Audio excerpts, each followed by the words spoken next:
strange. Paimon's heard lots of people talking about this Akademiya Extravaganza thing earlier. Wonder what that is. Maybe there'll be fun things to do there. Let's go to the Akademiya and have a look for ourselves. A moment, if you would. Are you two the famous Traveler and Paimon by any chance? We sure are. And who are you? My name is Wikas, a member of the Akademiya Extravaganza Planning Committee. Have you two heard of this festival? Yep, and that's exactly why we're here. Is that so? Looks like our advertising is working. Since you're both interested, would you mind if I gave you a brief explanation of the event? So, the Akademiya Extravaganza is a grand event run by the Akademiya with a long and storied history. To be precise, it can be divided into the Wisdom Gala and the Inter-Darshan Championship. The gala is held annually. During this time, all 6 Darshans will set up booths throughout the city and host guests to showcase the most fascinating aspects of their school, and thus increase their influence. On the other hand, the championship is held once every 4 years. Each Darshan will send a representative to vie for the position of Grand Champion. This year, the gala is being held alongside the championship, so the mood in the city is, as they say, at an unprecedented fever pitch. Got it. Cool. Thanks a bunch for the detailed explanation. You're most welcome. Answering questions regarding the Akademiya Extravaganza is my job. And I actually do have something I would like to ask the two of you. Huh? Need our help with something? Well, let me begin by saying that this year's Akademiya Extravaganza is of utmost importance to us. Lesser Lord Kusanali and the sages came up with a plan for the Akademiya to recruit talented people from the desert starting next year. As such, we've invited a great number of desert dwellers to take part in this festival, so they can hopefully experience the Akademiya's atmosphere ahead of time. I've heard that the two of you are famous across both the rainforest and desert. With your participation, especially in the Inter-Darshan Championship, more people will definitely come to appreciate the festival.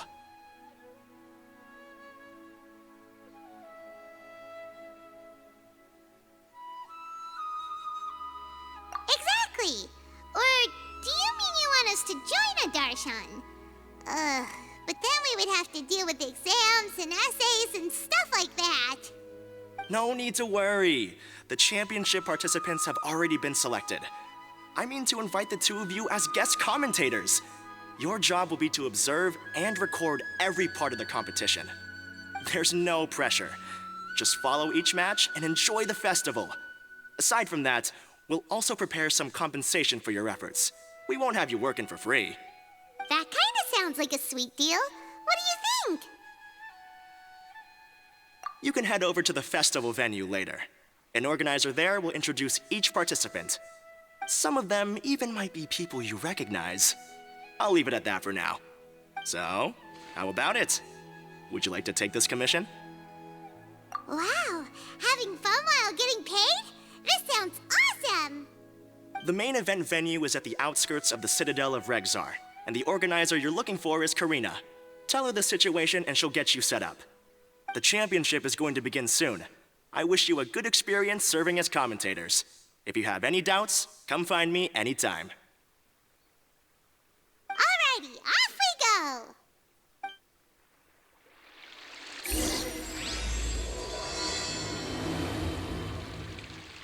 Welcome, one and all, to the Akademiya Extravaganza. Now then, allow me to reveal the prizes for this iteration of the Inter-Darshan Championship. Fabulous monetary rewards, research funds, a limited edition Genius Invocation TCG card, and the right to wear the Diadem of Knowledge. I believe that I need not elaborate as to how this is a symbol of great honor. She should be Karina, right? Looks like she's in the middle of something. Let's wait till she's less busy, then go introduce ourselves. The Diadem of Knowledge. What a perfect work of art. Every time I see it, I feel like I'm losing myself in its beauty. The one who proves fit to wear it must be a rare genius indeed. I believe that most of you have already seen the Diadem of Knowledge or have heard tales about it. 20 years ago, a researcher named Sachin bought it for a large sum of mora before donating it to the Akademiya. The generous championship prizes are also sourced from his sponsorship.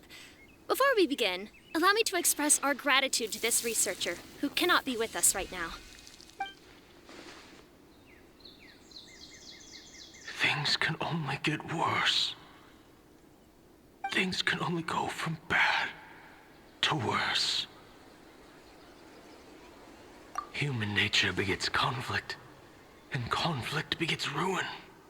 From the beginning, the seeds of wickedness have been.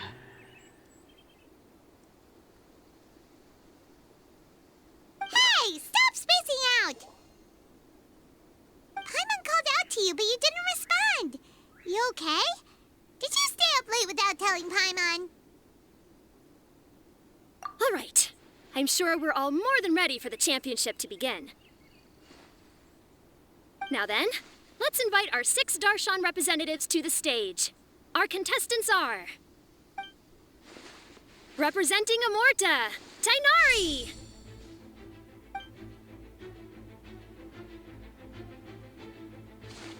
Representing Spontamod, Sino!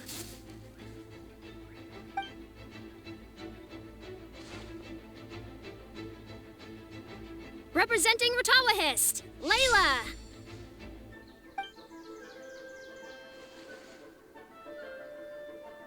Representing Haravatat, Farzan!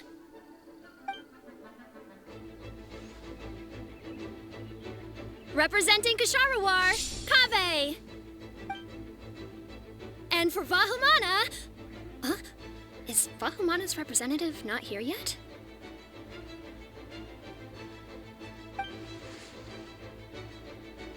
These introductions are pointless. Let's just get this over with. Wait a sec. Why is he Vahumana's representative? Finally, our final contestant is Vahumana's representative, Hat Guy! Oh, so that's Hat Guy. I think I've seen him before. You know who he is? I've heard that he's a researcher from a different country who nominally belongs to Vahumana. Word is that he's written a lot of political analyses.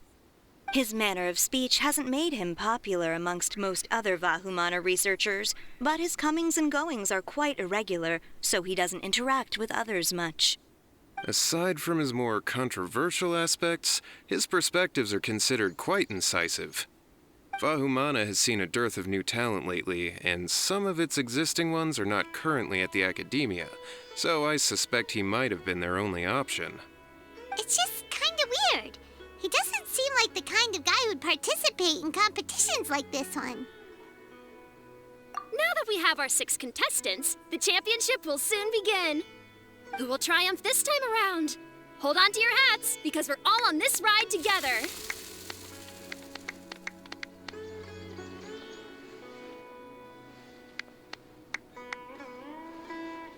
Huh. We really do know a lot of the contestants. Oh, right. We're guest commentators, aren't we? So figuring out everyone's reasons for participating is in our job description. Let's go ask them when we go say hi. Especially him. Paimon still thinks it's weird that he's here.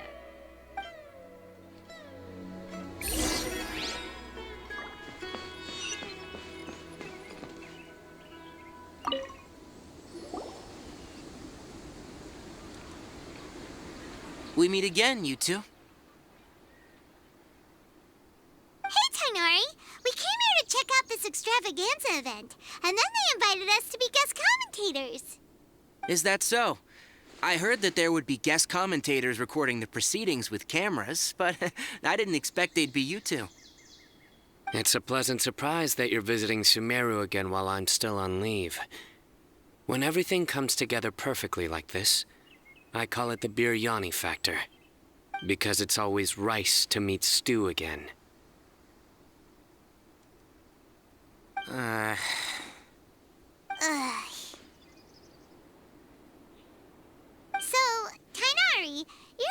representing Amurta, and Sino is representing Spontamod. But haven't you both already graduated? Can alumni also take part in the competition? I had wondered the same thing. When I was told the news, I was actually more shocked than you are now. I later found out that anyone who has been a part of a particular darshan has the right to participate. Graduation status has no effect. So that's a rule, huh? There are some restrictions, though. For example, sages cannot participate. Any given person can only participate in one instance of the championship, and so on. That's right. Also, there are two methods by which the darshan representatives are chosen. One is self-nomination, and the other is to be recommended by over half of one's darshan. You must have been a case of the latter, Tainari. I heard that quite a few of your juniors petitioned for your candidacy. Sometimes I wish I could clap a few of them over the head and tell them to spend that time on studying instead. Well, you can, but after some consideration, I realized this could be a good opportunity for me. Next month, we're having a public lecture on ecology at Gandharvaville. If I participate in this event, I might be able to utilize its popularity to promote the lecture. I'm not that concerned about becoming the champion, unlike someone here. Yes, I'm using the last of my leave for this. When I heard that a limited edition Genius Invocation TCG card was one of the prizes, I signed myself up. This year's card is a rare one indeed. It would be a shame if I missed out on it. Wait, is it some kind of super powerful card?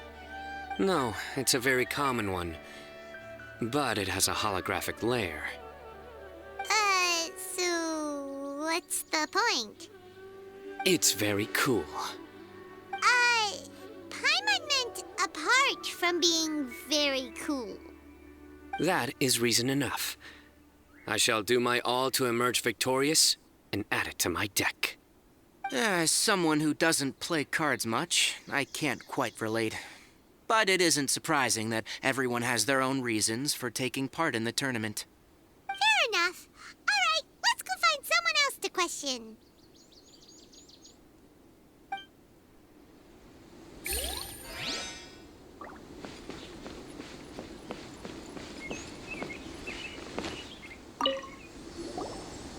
Kaveh! Farzan! Layla!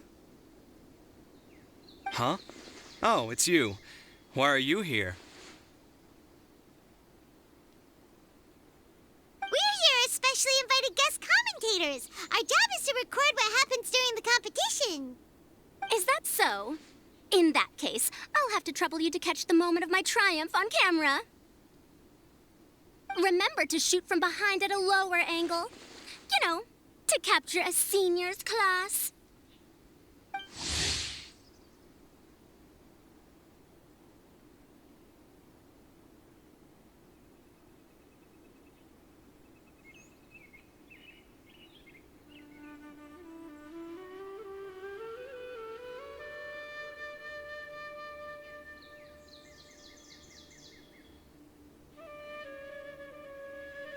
Don't get ahead of yourself now. Victory will obviously be mine. You're far too young to even consider challenging me. Kasharwar or Ratawahist, you're all children as far as I'm concerned. Actually, I was going to ask, how do you know me, Madame Farzan? Huh? You don't remember? I sometimes see you in the library at night. You even waved at me.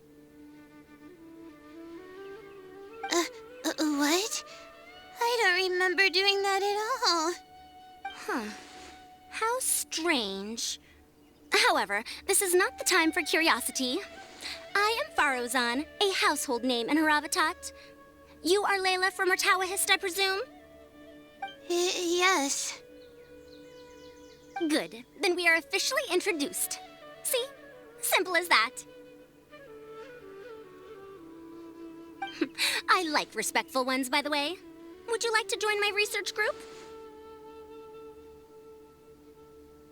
Madam Faruzan, I'm quite sure this counts as poaching. Let's dial things down. I know, but it's been tough getting people these days, and research funding has been hard to secure. But once I win this tournament, it'll be a different story. So you're just here to increase the amount of funding you're getting? Well, not just that. What, are you curious about my reasons for participating in this event? Well, I suppose that's to be expected. You are our guest commentators after all. There's been an influx of newly enrolled students, and they'll be paying close attention to this competition. If I do win, I'm certain that there will be no lack of students knocking upon my door. Moreover, research resources will be made available to the victor, so that will nix my funding issues. Therefore, my two juniors, I do apologize, but I fully intend to emerge triumphant. I'll do my best as well. At least I don't plan to lose too badly. So, why are you here, Layla? I don't know why, but a lot of people recommended me. I didn't sign up myself. I just woke up to find my name on the announcement board. That sounds like what happened to Dainari. Him too? Oh, I'm really nervous. I've been so worried about disappointing everyone that I've been losing sleep. Stress not, young one. We must all experience failure to grow and mature. But Madame Faruzan, I don't want to fail. Seriously? Everyone has such nice reasons for joining.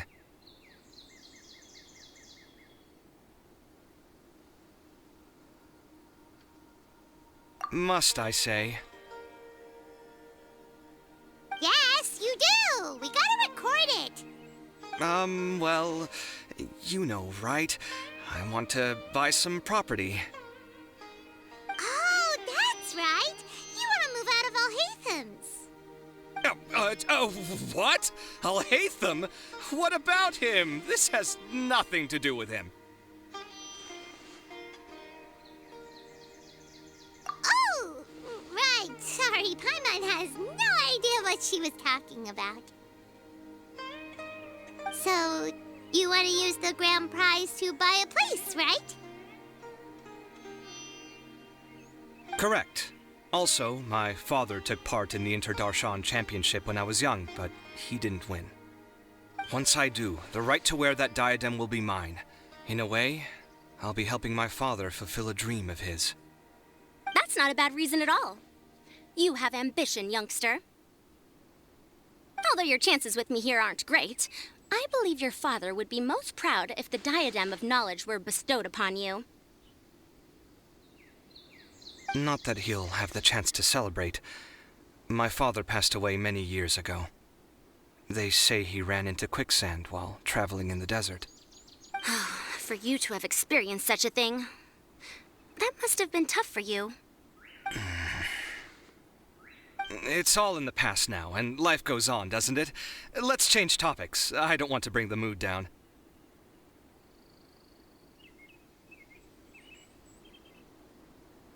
All right. Earlier, you said that you want to use the prize Mora to purchase a home. Where do you live now? Do you live alone? Well...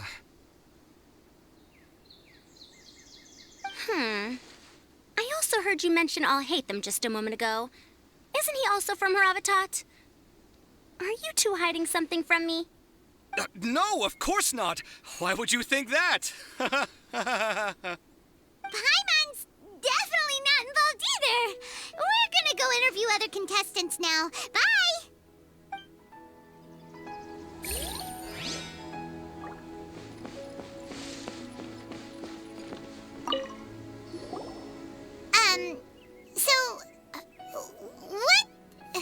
What are you... Just call me Hat Guy. That's the name I use in Vahumana. That sounds like a nickname, not a real name. So I can't go by a simple, ordinary name? Fine, suit yourself. All right then, Hat Guy. Why are you taking part in the Interdarshan Championship? We're specially invited guest commentators, so play nice and answer our questions. You could be Matra for all I care. So what if I don't answer you? What then?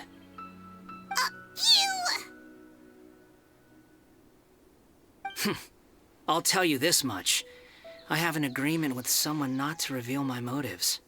You're not plotting something in secret, are you? Well, it's hard to say. Why don't you take a guess? Ugh, Paimon's had it with you. Fine, be that way. Then we won't ask you why you're participating. Instead, why did you join Vahumana? You two sure like to poke your noses where they don't belong. If I don't say anything, are you going to annoy me to death? I heard that the Vahumana researcher named Akaba was researching the Tatarasuna incident, so I wrote a few essays to refute his points. Later, when I was bored, I wrote some commentary on societal issues in Inazuma. I didn't expect Vahumana to consider me as one of them. Someone even invited me to a lecture or whatever. From start to finish, it was just the wishful thinking of idiots. A misunderstanding. There's your answer. Simple. But when Lesser Lord Kusanali heard about this, she went out of her way to get me registered in Vahumana. She used the name Hat Guy. Enough chit-chat. You're better off wasting your time with the other contestants. Someone's about to get very unlucky. Wanna guess who? How is anyone supposed to relax with you around? We've got to stay alert and keep a close eye on him. Looks like Karina's got a moment now. Let's go chat with her. Enjoy the Interdarshan Championship. This will be one to remember, I'm sure.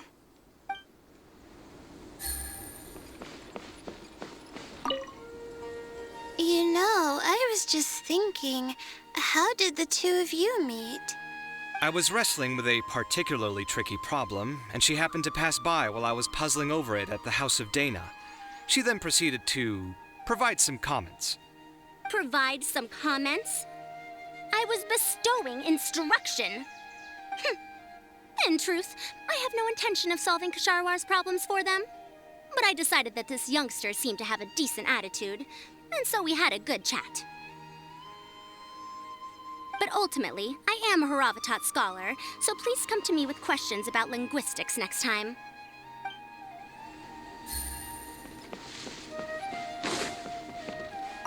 I'm surprised you were willing to come to Sumeru City at all. Well, the atmosphere at the Akademiya has improved immensely since Azar and his ilk were deposed. Master has been busy recently, so he hasn't had the time to instruct me or try to convince me to return to the Akademiya. So I've been occasionally visiting the city these days. Trade and business are in greater abundance here, so it's much easier to acquire necessary research equipment.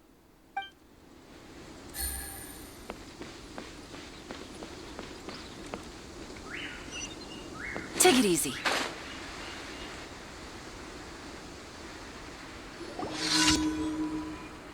You must be the guest commentators Vikas invited. I've heard about you. I saw you two having quite the lively conversation, so I thought it would be best to wait. Are you two free right now? We were actually looking for you, too. Excellent. Then please allow me to explain your job responsibilities in detail. First, please take these two things. The first item is a custom camera from the Akademiya. Please use it to record the competition as it unfolds. The second is an event-specific locator that will flag all participants' locations. It will also sound when one of them completes an objective. Wow! What a convenient little thing! Aside from you two, there are two other commentators. However, they will remain by the commentators area and will not be following the contestants in real time. Speaking of which, you probably know them. Alhaitham and Nilu.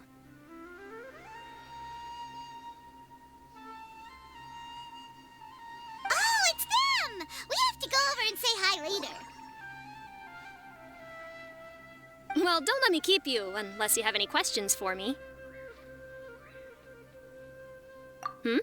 Why do you ask? Really? I didn't see any such person. Could I ask when you saw him? Strange. I was on stage the entire time, and I didn't see anyone come up. Paimon didn't see anyone either. Perhaps you're mistaken. However, if you have any leads on that matter, you can talk to me at any time. Hey, Traveler. Paimon. Long time no see. Dia! Candace! You two are here as well! Ah, so they're two friends of yours. In that case, I'll take my leave. May you all have a wonderful time during the extravaganza. The Akademiya sent us both invitations, so Dia suggested that we come together. The villagers were also encouraging me to travel outside the village. I couldn't find it in myself to turn them down. We're here now, so no point dwelling on that. Even though this extravaganza isn't a holiday or anything, it's still a big deal here in Sumeru. Merchants from all over will set up shop. There'll be tons of stuff to eat, use, and wear, more than you can count. I'm already set on helping you buy 2 new outfits. I mean, who wears the same thing at work and home anyway? I'm looking forward to it. Just being able to relax and wander the streets freely has already made my day. So, Traveler, Paimon, you two want to come with? We'd love to, but we've got work to do right now. Aw, that's a shame. Let's hang out together when you're free then. Sure! In that case, Candace and I'll head out first. Good clothing and fabrics are very much in demand. If you snooze, you lose. Oh, right. We should also get some accessories. No need to rush. I think we'll have a better time if we take things slow. See you two later. Feel free to come find us whenever you have the time. Paimon didn't think that Candace and Dia would come. Hanging out with them sounds like a great time. Still, looks like the competition's starting soon. Let's go over to where Alhaitham is and see what's going on. Feeling up to it.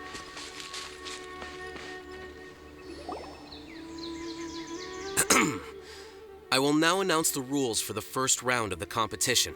Please listen carefully. During the opening ceremony, Akademiya staff released several cages of butterflies, and many of them are now fluttering within Sumeru City. Amongst these butterflies, 3 of them will be special swift flies. They have a different appearance and also fly a little faster. Your objective this round is to find a swift fly and bring it to me.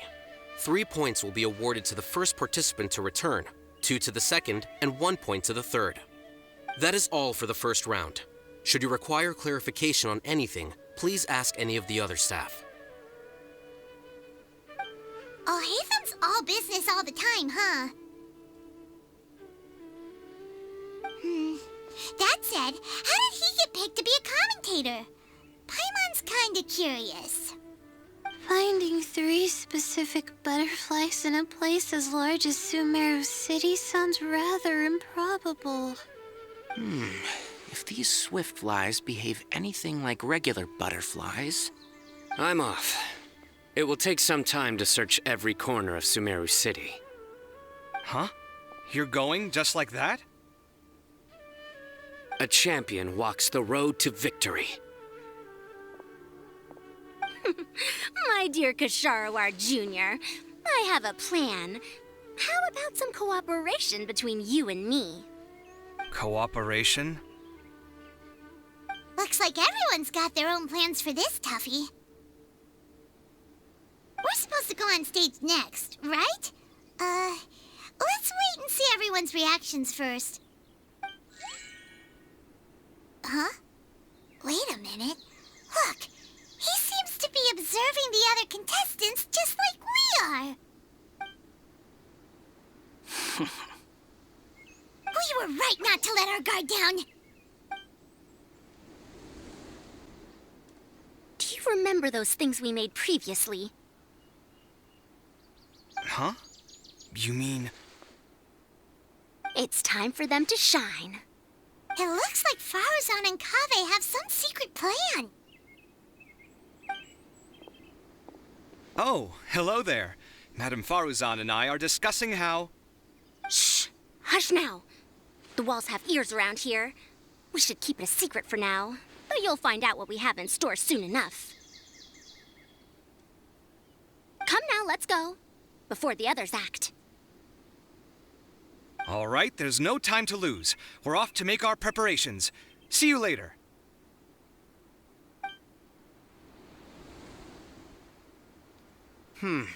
This is basically what I'll need. Do you think you'll have any difficulties? I have most of the reagents with me, and I can buy the rest. Kale, you're here too! Kanari, you have a master plan ready? My hypothesis is that the Swiftfly's morphological variations won't significantly affect their fundamental nature. So I'm planning on using this to lure them out.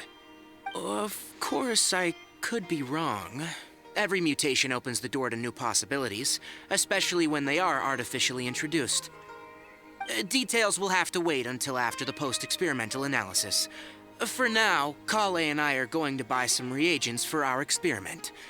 All right, well, see you later. Okay, see ya!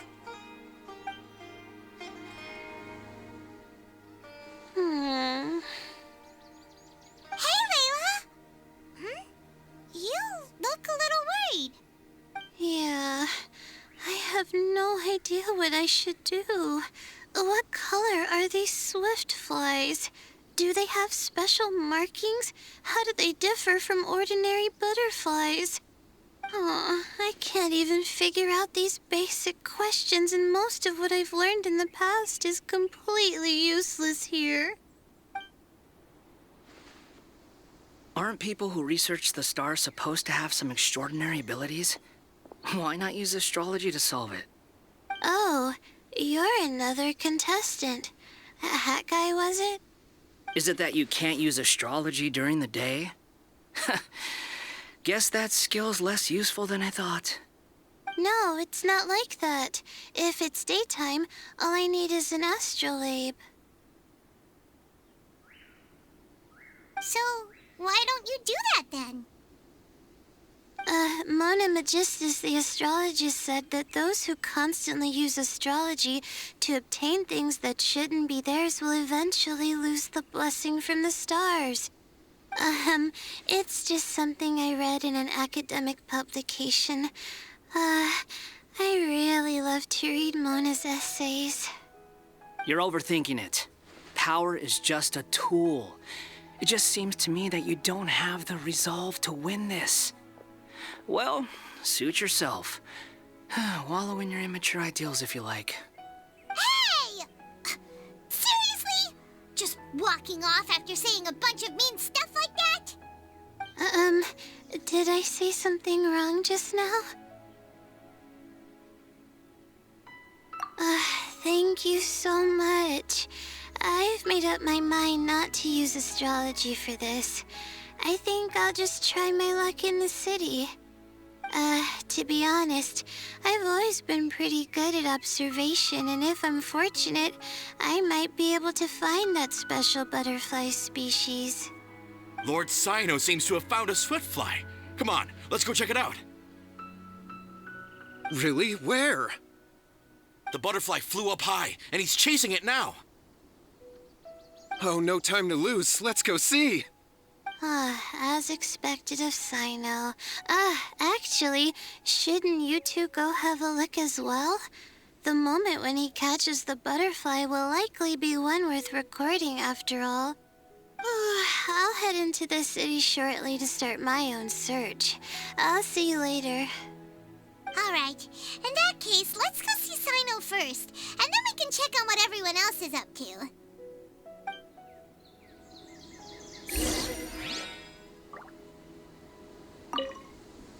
I'm going to try my luck in the city, too.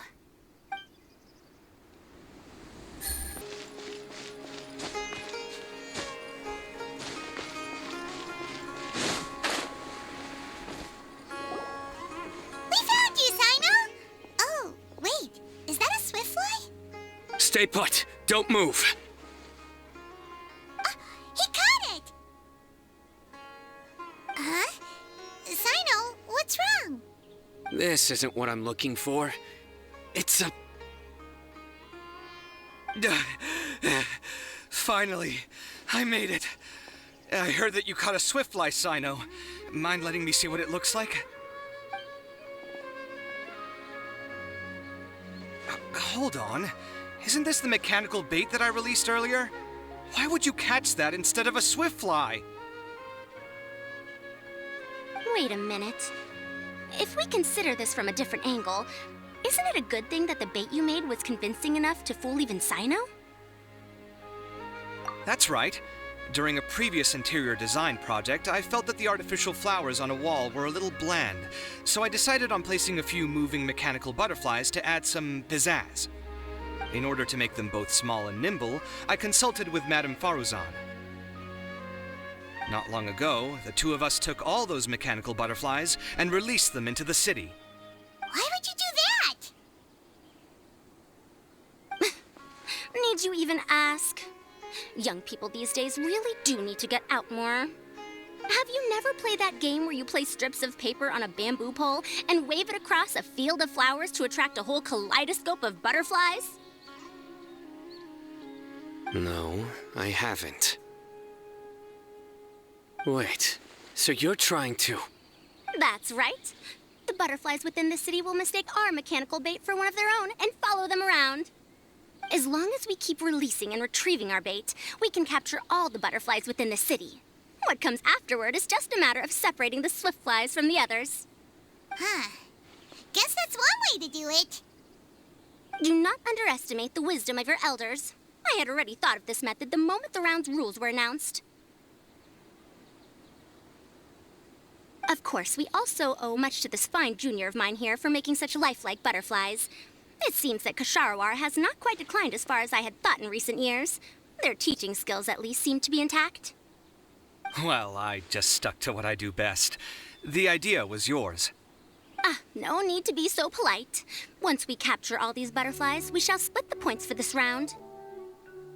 Look, one of them is returning now. Huh? Wait a moment. Are my eyes deceiving me? Why don't I see any butterflies behind it? That's because there are none. Seems like your plan has hit a snag. Looks like the match continues. I'll be looking elsewhere. Huh. Strange. Has something else diverted their attention? Come, let's search in the direction the bait returned from. We'll go have a look, too.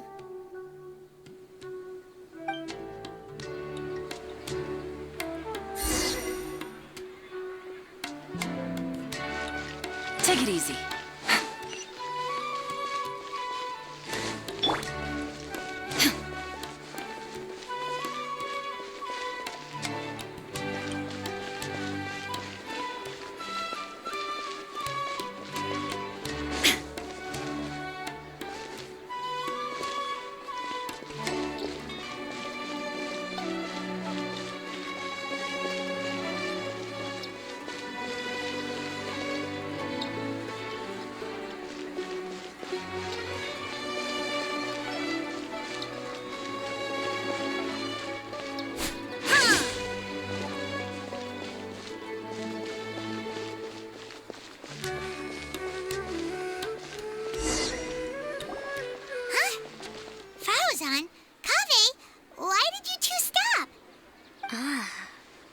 So it was the Morta boy. Tainari! Fascinating, isn't it? The butterflies have all congregated here due to a special incense that I used. I infused it with 3 different types of honey, and the butterflies, following the fragrance, have gathered around me. Oh, butterflies must have really sharp noses then. Wait, do they even have noses? I've never seen one. They do not, in fact, and their vision isn't stellar either. However, they can use their antennae to distinguish between scents, and their olfactory senses are generally quite advanced, allowing them to detect floral fragrances from great distances. Oh, so that's how it is. I had a pet butterfly once. I picked wildflowers and placed them in its box, but it wouldn't eat any. That's normal. Raising butterflies isn't difficult, but there are many things you should take note of. Appropriate temperature, sufficient air, and a spacious environment are examples of such considerations. You must also ensure that the food you've chosen suits their palate. Most importantly, you must curb your curiosity and avoid disturbing them while they rest. Otherwise, they may become stressed. Sorry. I liked to poke at its wings at the time. Humans tend to rear many creatures due to their aesthetic value, but not all are suited to such a process. Caring for living beings is hard work. Impulse alone is insufficient. Some prerequisite knowledge is always required. You sure do know a lot. I have a question too.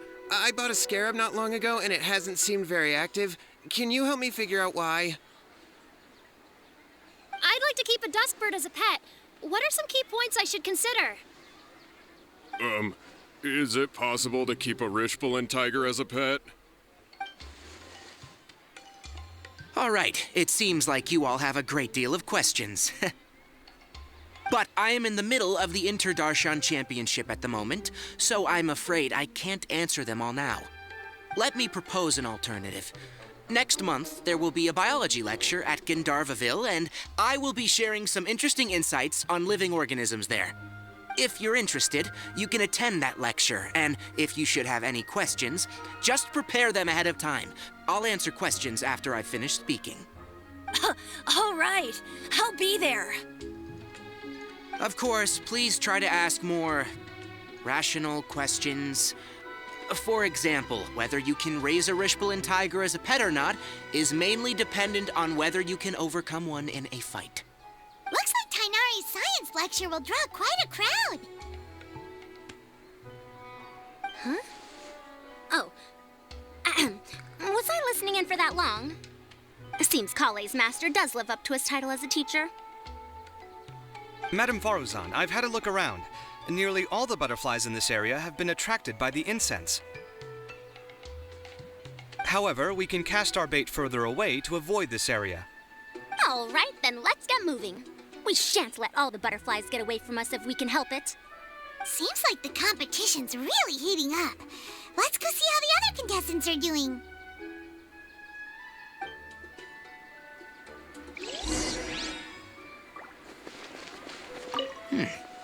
The scent is starting to fade. Seems the wind is stronger than I thought. The incense isn't going to last long.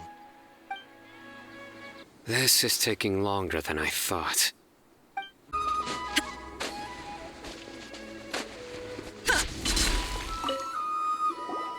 Layla, how are things going on your end?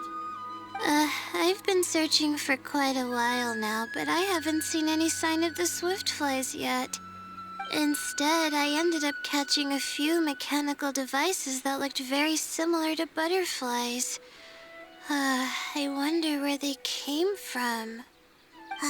Looks like Faruzan and Kave's devices are everywhere now. I'll keep up the search. That said, I've noticed that a number of butterflies in the city has already decreased a lot compared to when the event started. Probably because the other contestants are coming up with their own ways to catch butterflies. All right, I'll do my best too. Huh? What's this? Oh, what a coincidence. I guess I just need to catch it now, right? Oh, please wait. There it goes. It's so fast! Paimon thought all Hatham said they were only a little faster. No, come back. Come on, Traveler, let's go too. The locator's going off. Looks like someone's already caught themselves a swiftfly. Why is it working? I get it. The locator's going off again. So, someone else finished too? That would mean that the one Layla's chasing is the last Swiftfly.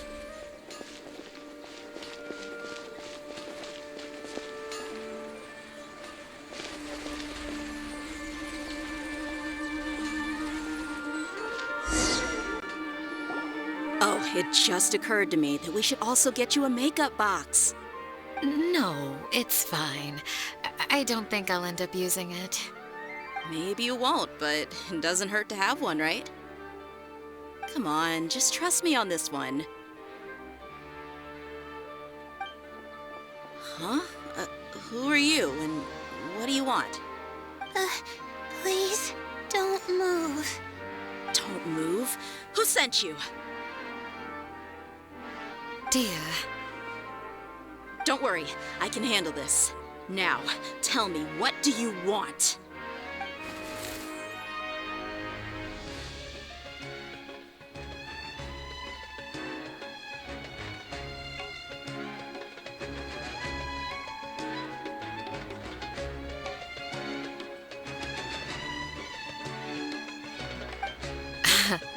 I believe she's looking for this. Here, take it. A butterfly? Was it on my head? Oh, you're... It's been a while, Layla.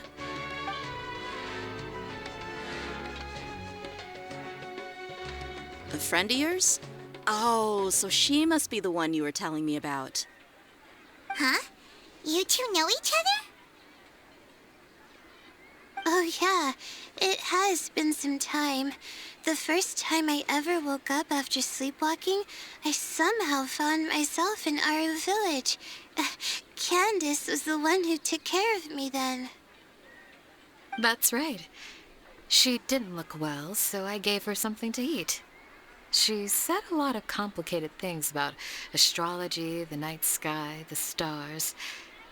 Not sure I understood it all, but it sounded pretty enchanting.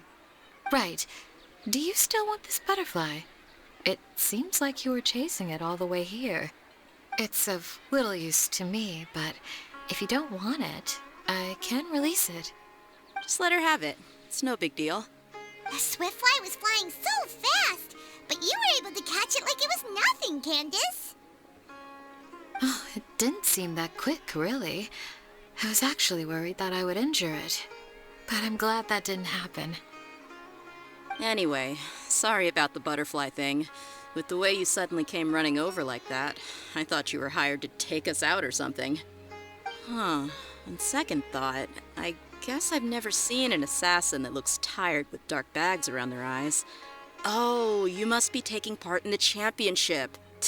Take it from me. Don't let it stop you from getting some rest.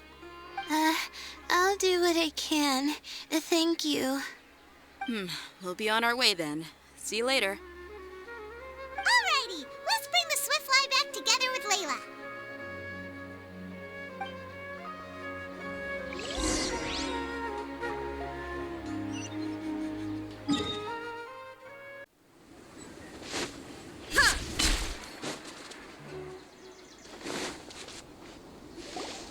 It seems we have a third contestant who has returned with a Swiftfly. With that, the first round has come to an end. I anticipate that all of you will keep up the effort for the second round. Dismissed. Your closing statement sounded so... how do I put it? Decisive? Well, you could certainly stand to try being more decisive, Nilu. It would help you live more freely. Hang on a second. Who were the first two contestants with Swiftflies? Tainari was first, and as for the second, it's being discussed right now.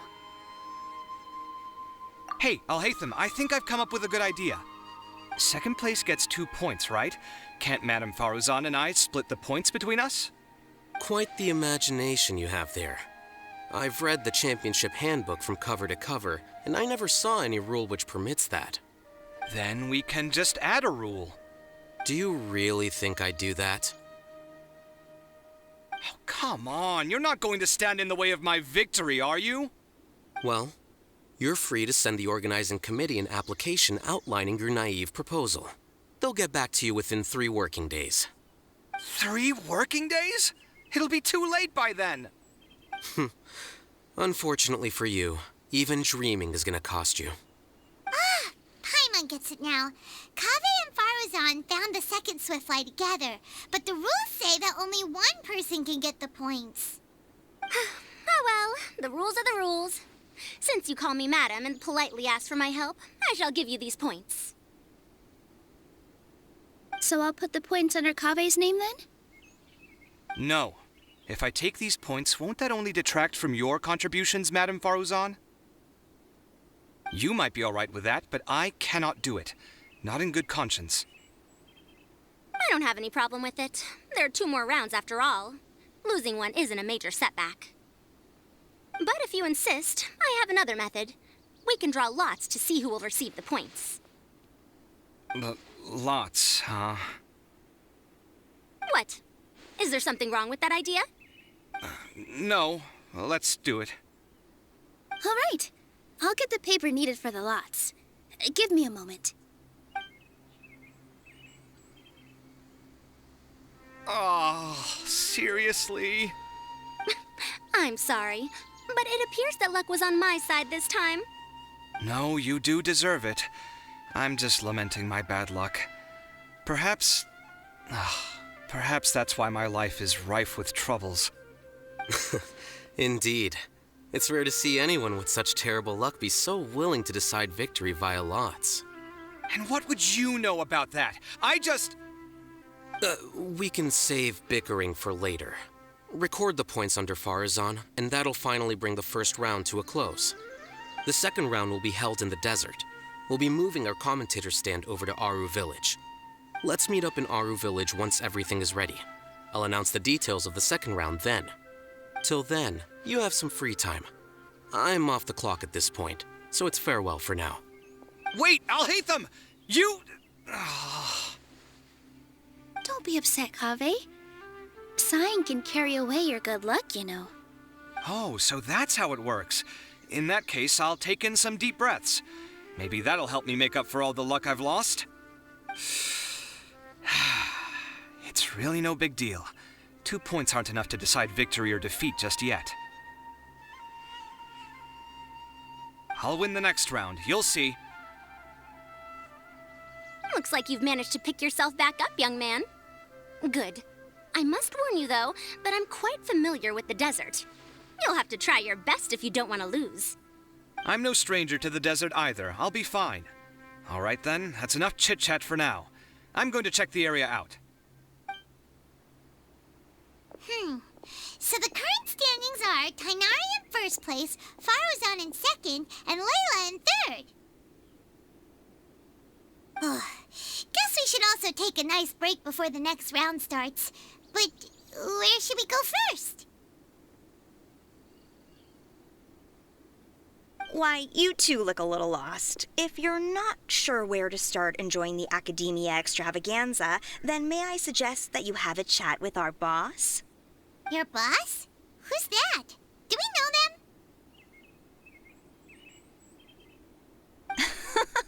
Well, only the most famous merchant in all of Sumeru, Lord Sangamo Bay. Oh, you mean Dory!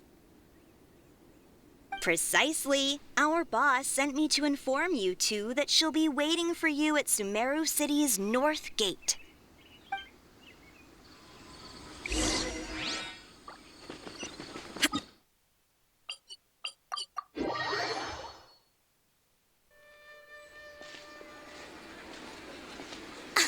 Oh, well, if it isn't the Traveler in Paimon.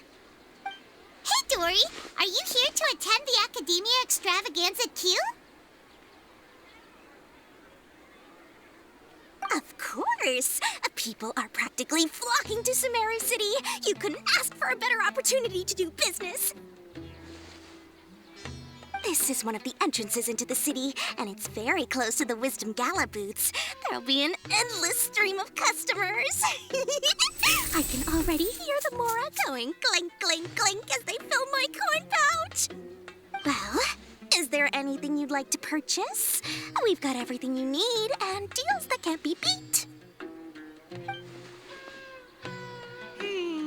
Well, do you have anything to eat? extravaganza and you're only thinking of eating... I mean, of course, we've got lots of things to eat.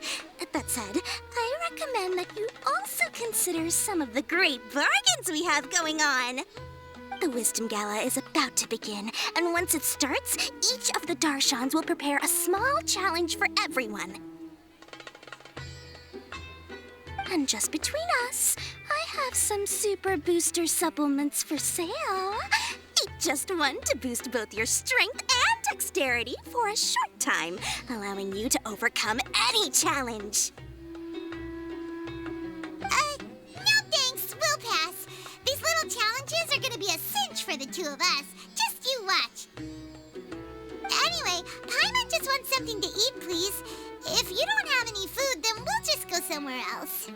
All right. Mora is Mora, after all. Oh, what would you like to eat? Well, Paimon's pretty hungry right now. Do you have any touching? Let me see.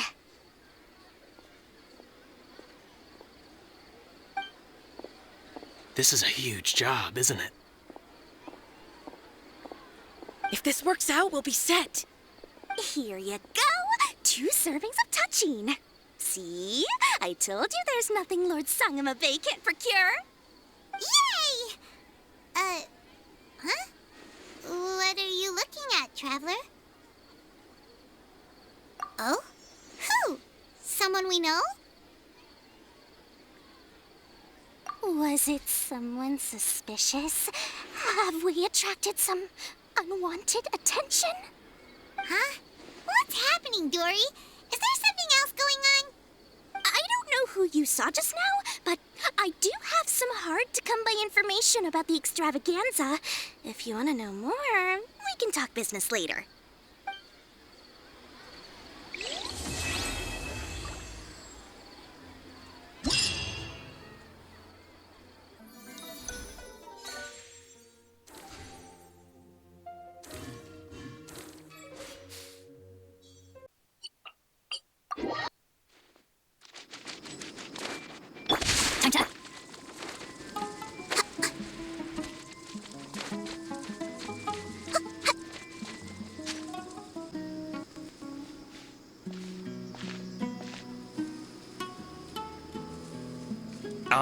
Is it me, or are the bags under your eyes even darker than during the last round?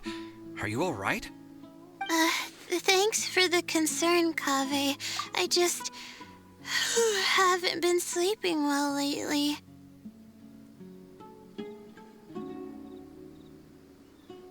Even though I try to fall asleep, I can't get the championship out of my head. And before I know it, it's morning again. I know the feeling. That happens to me too when I'm agonizing over my blueprints. Do you have any tips for dealing with that? To be honest with you, no. You could say there are many things that don't have a quick fix and can only be endured.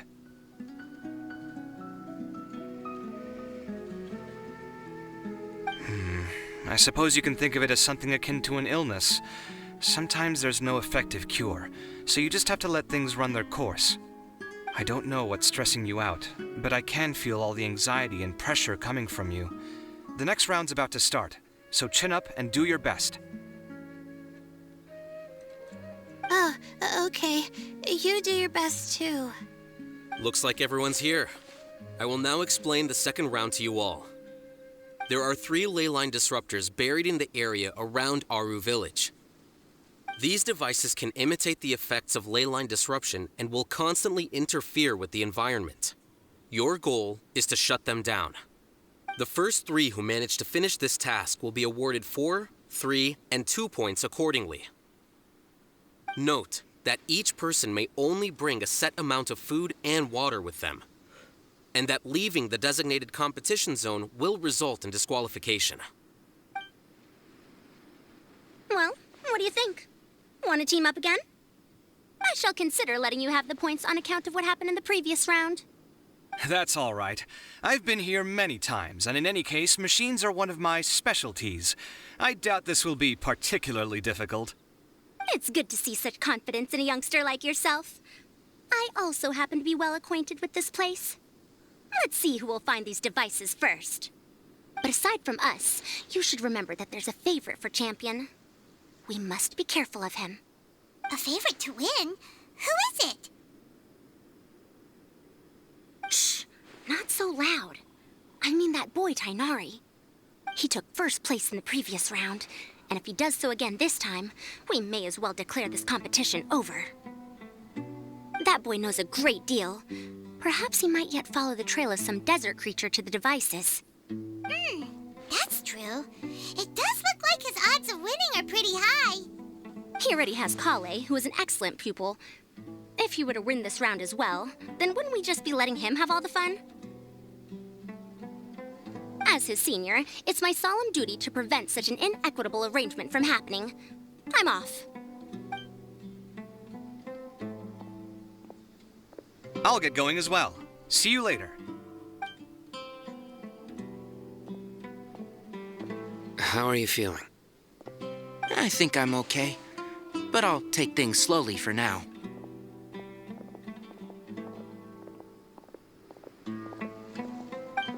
Is this all the water we're getting? Sorry, that's what the rules say. While this round seems to be about how quickly you can shut down the devices, it's also testing your ability to survive in tough conditions. I knew it'd be harder than I had expected. So we'll either need to find the devices as quickly as possible, or we'll have to save our energy and wait for an opportunity. Okay, I'll head out shortly. Thanks a lot, Nilu. You're welcome. Please take care of yourself. Well, there goes everybody. So, who should we visit this time? Let Paimon think. Oh, right! Didn't Farozan say that Tainari's the favorite to win? Let's go look for him first.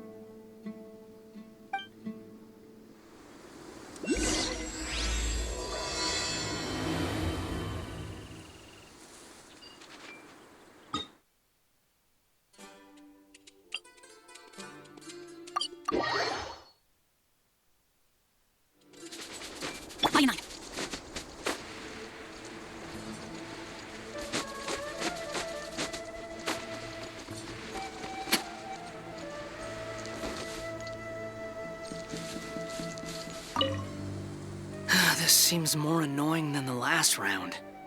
That's fine, though. I'll find some place to sit and watch them scurry.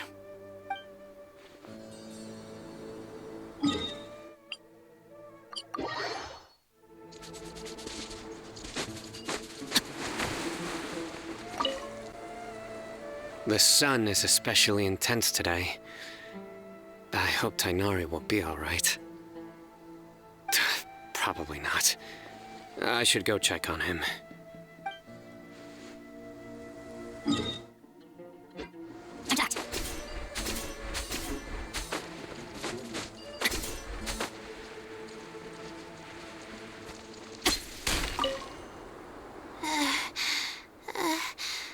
I feel a little faint.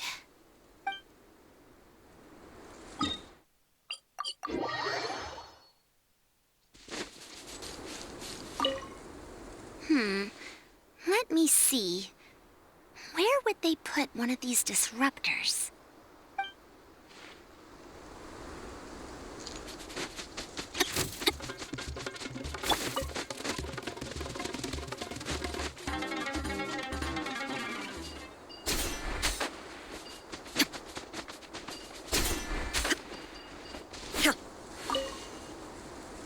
A desert fox? Why would there be desert foxes here? Oh, whoa! Stop biting my clothes! Hey!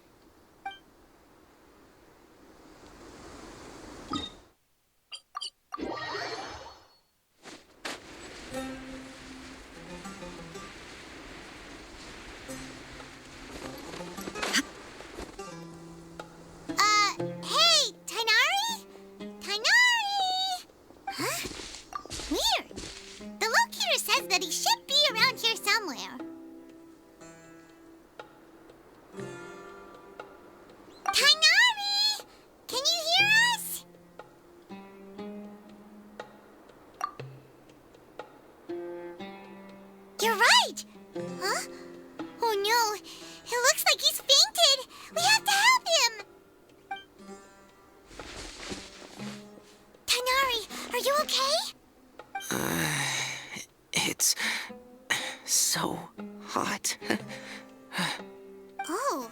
So you passed out because of the heat. Are you not used to getting around in the desert? That's right. I usually bring lots of water when I go to the desert, precisely to avoid this situation. I went through all my water very quickly, and with the effects of the disturbed ley lines, I started feeling dizzy. My ancestors, the Voluka Shuna, were originally from the desert. But I guess this is what happens when a species migrates. They become intolerant of their original environment. This isn't the time for a history lesson. Let's get you some water. Humans. Such fragile beings. Your bodies can't even survive extreme changes in the environment. Here, take this. Let him drink it.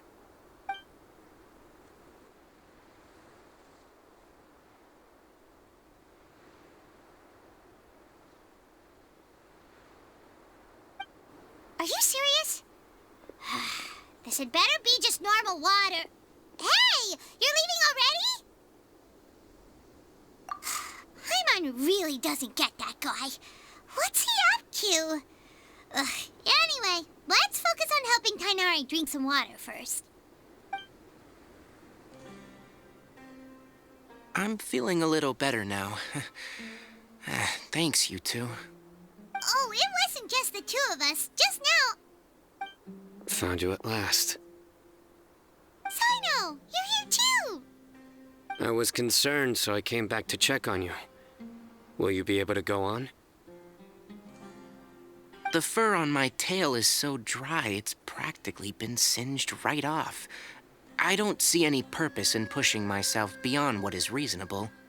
It appears I'm not suited to this particular round. I should probably just return to Aru Village and rest. Really? So you're backing out? Yes.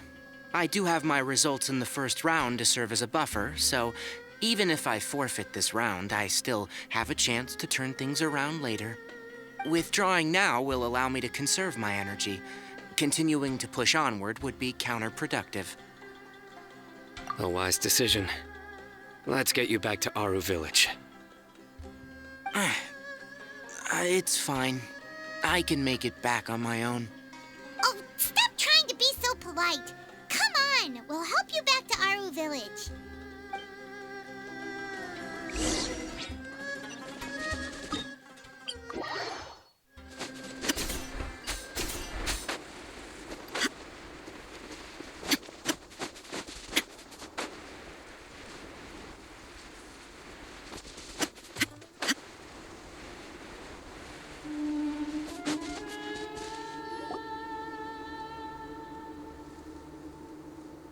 How are you feeling now, Tainari?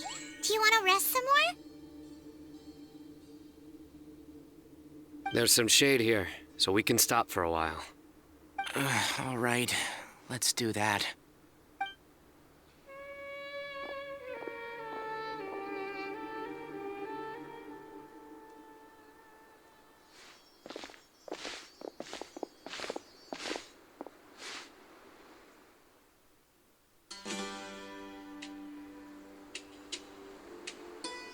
Oh, Sino and Tainari. And you've got the Traveler and Paimon with you. Oh, hey, Layla!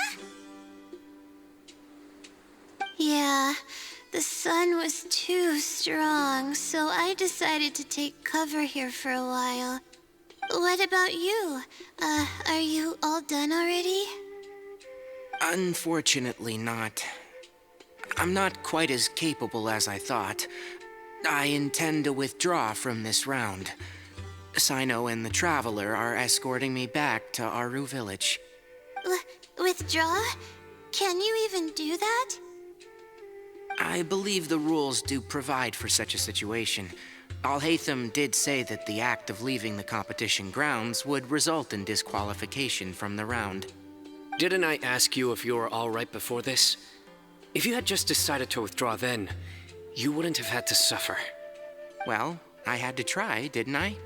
So I tried, and it didn't work out. And now I'm backing out while I can. When I get back, I'm definitely going to make a batch of sun-resistant oil.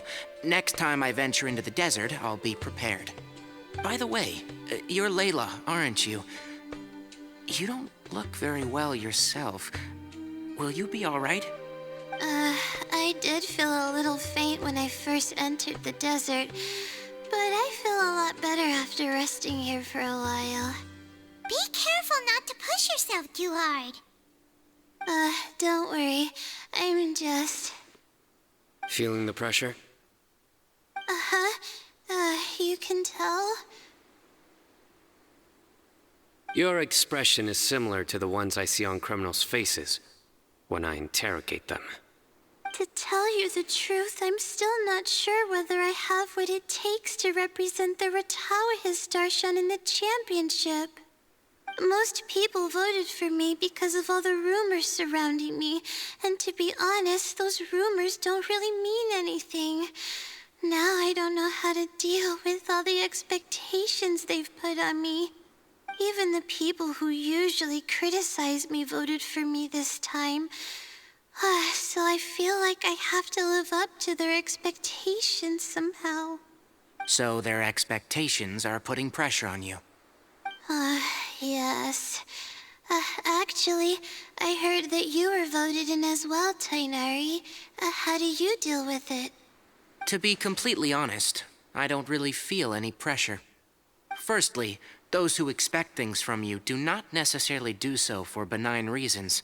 On the other hand, those who do consider your feelings certainly wouldn't want you to push yourself.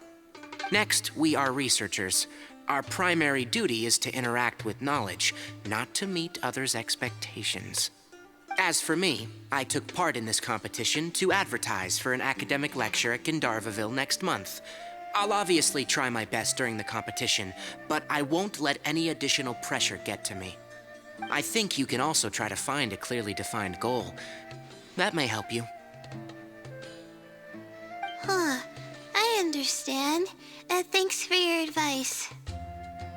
I'm absolutely parched after talking so much. I've still got some water with me. No, I'll be all right. We aren't far from Aru village, so I can go the rest of the way myself. You should get back to the competition. Don't you want to win that limited edition card? Yes. All right then. Your spirit will live on through me. Hey, don't talk like that. I'm not dead, Sino. Everyone, I'll be heading back now. See you after the round ends. I'll continue searching for the ley line disruptors. Are you feeling better now, Layla? Yeah, I feel like some of the weight has been taken off my shoulders after chatting with Tainari. It's been a long time since I first left my hometown to come to the Akademiya, and every day here has been so precious. But of course, there have been some rough times. All sorts of complex astrological models, countless quizzes, and essays that took all my brain power to barely finish. Each of those things are like huge boulders barreling at me, forcing me to continue running forward. When I was chosen as my Darshan's representative, it felt like another boulder was added to the ones already rolling behind me. Every time I close my eyes, I think of all the people I'd disappoint if I mess up. Yeah, I think that's what Tainari was trying to tell me. You're our good friends, which is why you didn't stop him from dropping out of this round, and why you don't feel disappointed in me. That's right! No need to feel so down! That said, he did also say that he hopes I could have more concrete goals for taking part in this competition. I don't have any now, but I'll give that some thought. Anyway, I won't take up any more of your time. You still have to record the other contestants' progress, don't you? Perhaps they've had some breakthroughs while we've been chatting. True. We should go look for the others. Now, who's left? Tainari's dropped out for the round, and we just saw Sino. You could go see how Madame Farozan's doing. I've heard that she's quite knowledgeable about the desert, so she's probably made some progress by now. Okay, let's go look for Farozan.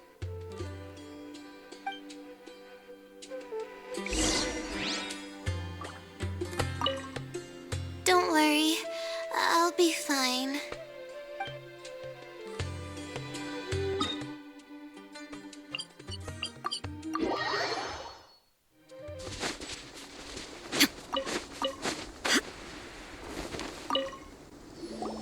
Hey there, Farozan. Have you made any progress? You're just in time.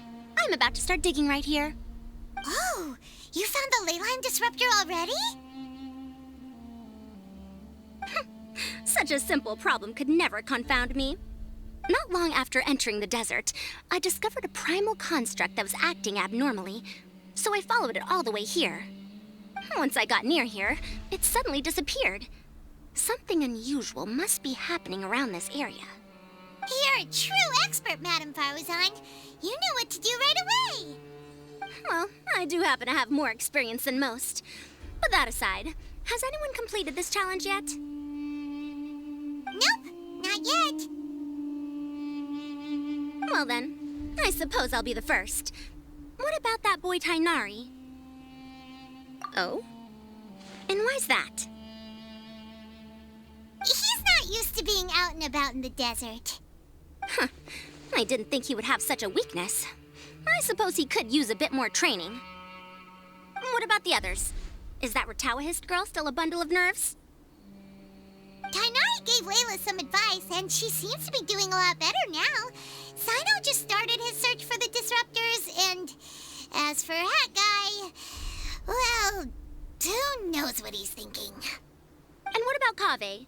Has he found a ley line disruptor yet?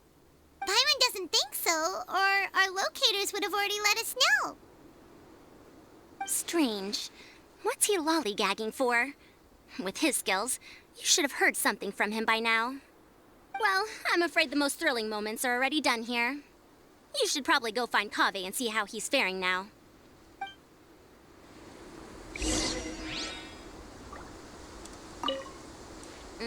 Here it comes. I think I'm about to strike gold.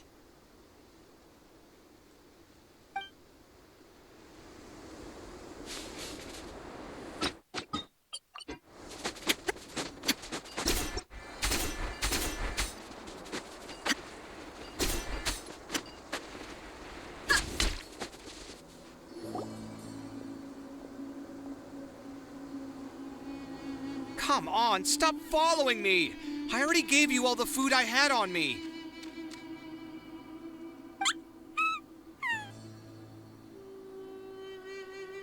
You can cry all you want. I don't have any more food. All I have left is a half bottle of water, and I can't possibly give you that. Without water, traveling in the desert will be incredibly difficult, and I still need to find what I'm looking for. Merak, can you help me out here? Keep them away.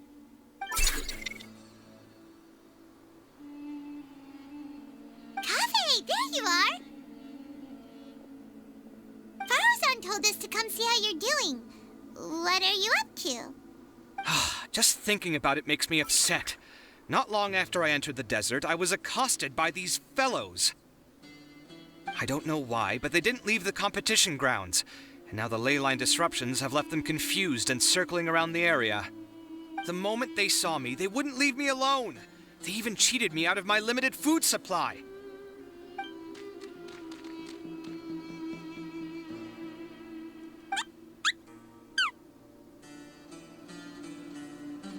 Hey, didn't I ask you to keep them away?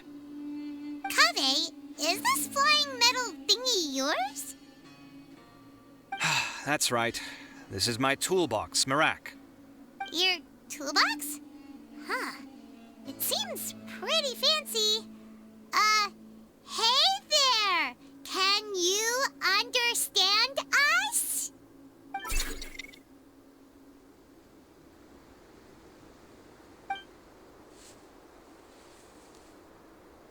Sometimes I need to carry things when I go out.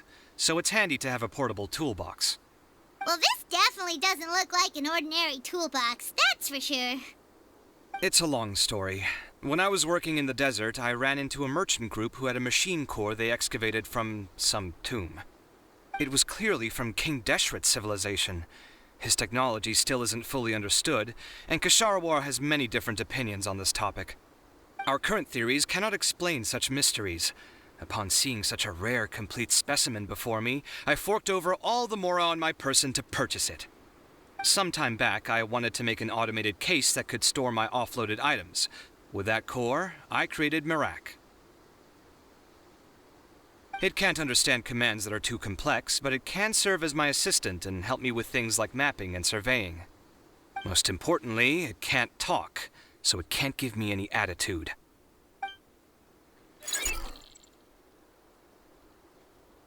Oh, yes. Thanks for helping hide the fact that I live at Alhatham's place earlier.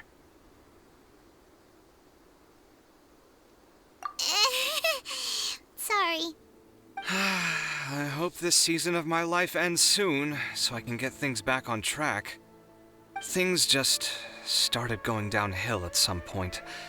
Maybe it all started when my mom remarried and left for Fontaine. Or maybe it all started when I spoke to Alhatham in the library. Or maybe it's because constructing the Palace of Alcazarzaray burned through my funds. I'm still paying off the debt from that one. Oh, when's this going to end?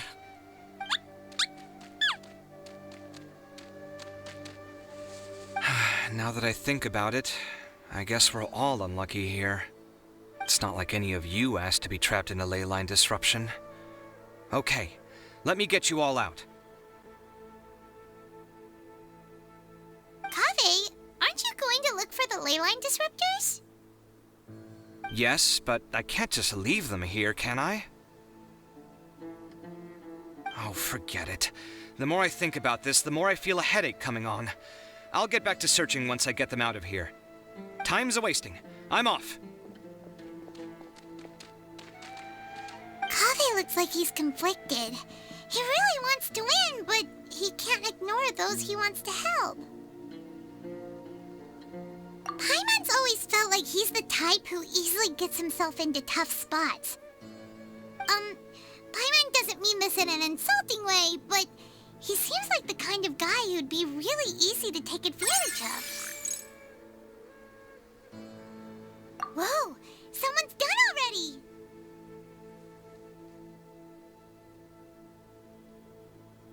Right? Wonder who it is.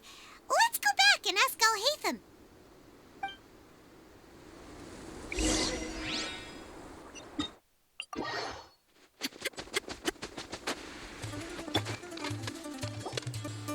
Verification complete.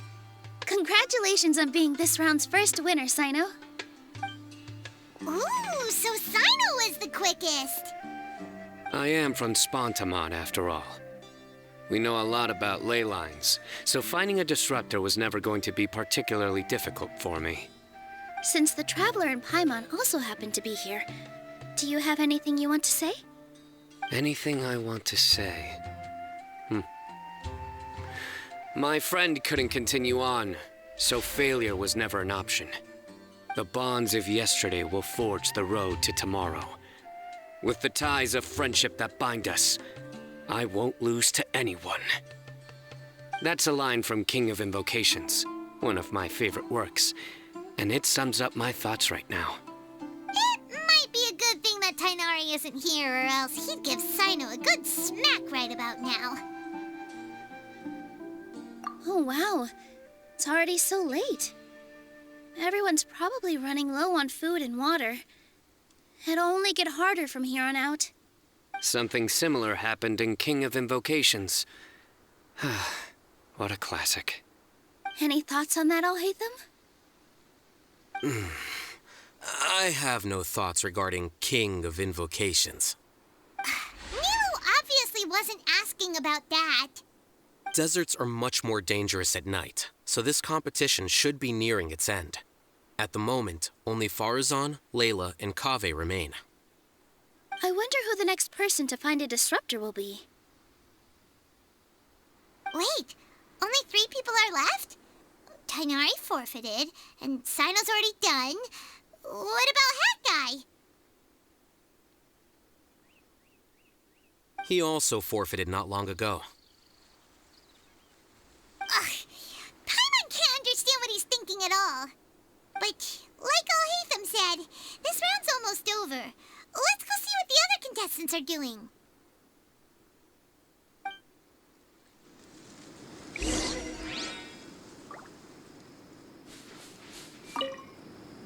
Things are really heating up now.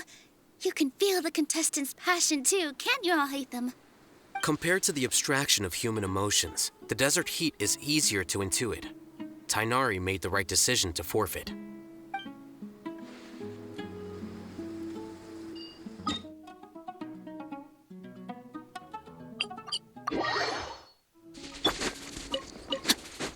How weird. The locator says that Madame Faruzan's nearby, but where?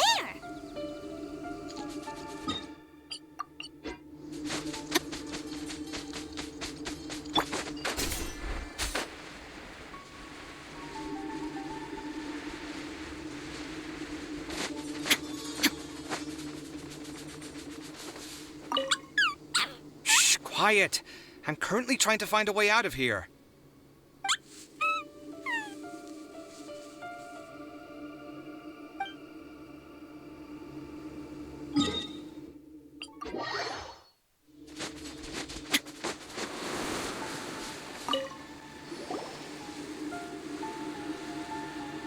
Hello again.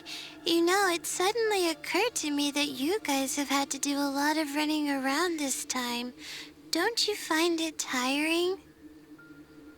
Really? Wow. I don't know where you get your strength from. The desert's getting colder now that night's falling, and the wind can really sting your face because of all the sand in it. Has anyone finished this round yet? Sino's already shut one down. Have you made any progress yet? I circled the whole area, but I didn't find anything. But I did have the chance to think some more about that thing that was weighing on my mind, and I realized something. Well, my fellow Ritawahist members must have all put my name forward for different reasons, and maybe a lot of them only picked me because they wanted to watch me make a fool of myself. But be that as it may, I believe that a lot of them genuinely do expect great things from me. And I want to live up to their expectations. I don't want them to regret putting my name down. Huh? But doesn't thinking like that put a lot of pressure on you? Of course, that comes with some amount of pressure for sure. But now I've thought about it, I don't feel like this is something I have to do. Instead, it's something I want to do. That may not sound like a huge difference to you, but it's helped me relax a lot. So don't worry about me. Well, that's great! Also, now that I've relaxed, I'm suddenly really sleepy. I think I'll just take a quick nap. Just a quick one.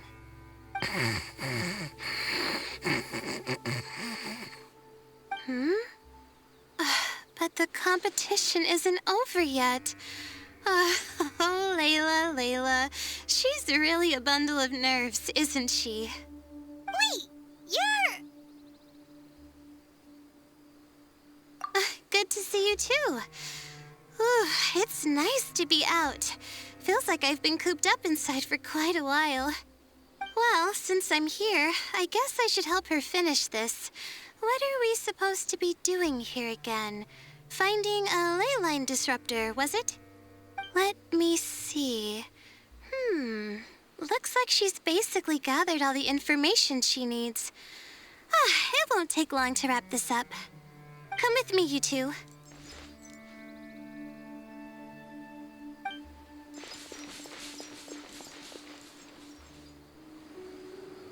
Do you ever get the feeling that the ley lines have a regular flow, similar to the way that celestial bodies follow fixed orbits? If we were looking down from on high, I wonder whether we'd find that the ley lines are just the reflections of the stars upon the Earth. Not all astrological phenomena can be directly observed. Some are deductions based on other details that we know. It's the same situation with the ley lines. The parts of them that are hidden underground can be identified via elemental energy, sound, and other phenomena.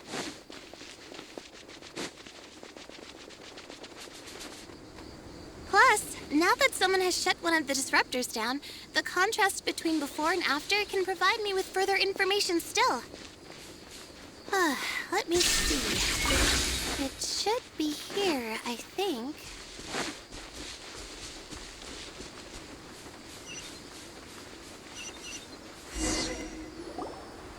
This should be it, right? I'll turn it off. That should restore the ley lines in the area to normal. Nice work!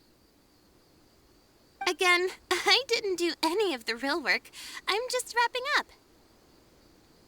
She'll probably wake up soon. No doubt she'll be a little disoriented at first, but once she's got her bearings, she'll go and report that she shut down this disruptor. Will you be staying here for a while? Or are you going to check on the other contestants? Oh, time to check our locator. Whoa, it looks like Kaveh and Faruzan are headed towards the same place. Perhaps they're about to find the lost disruptor. Also, speaking of Kaveh, he's an interesting one. Huh? Why do you say that? Before the second round, he had a chat with the other me. He said that worries can be like illnesses. They don't always have a magic cure. Sometimes you just have to endure them as best you can until they run their course. But the way I see it, his situation is much worse than my other self's. She just hadn't found what she wanted to do at the moment, which is why she felt lost. Kaveh, meanwhile, knows what he wants to do. He's convinced that he has to win, and yet he still seems conflicted. He doesn't have a second personality, but somehow he still seems that he's at odds with himself in some way. I don't know exactly how to describe it. It's like he's smiling on the outside, but there's no joy inside, only sorrow. Still, who knows? He must be more experienced than me. Maybe he's just better at dealing with it all than I am. But back to the topic of wrapping up. Shouldn't you be getting back to the action to record how everything plays out? Last one, then the round's over. Oh, true. Okay then, guess we'll be going now. We'll keep everything you said in mind.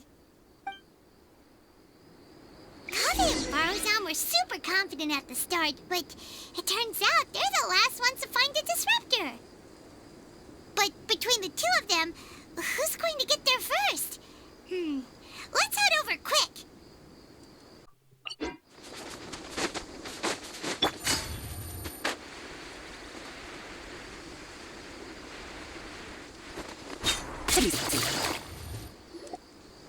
It should be around here.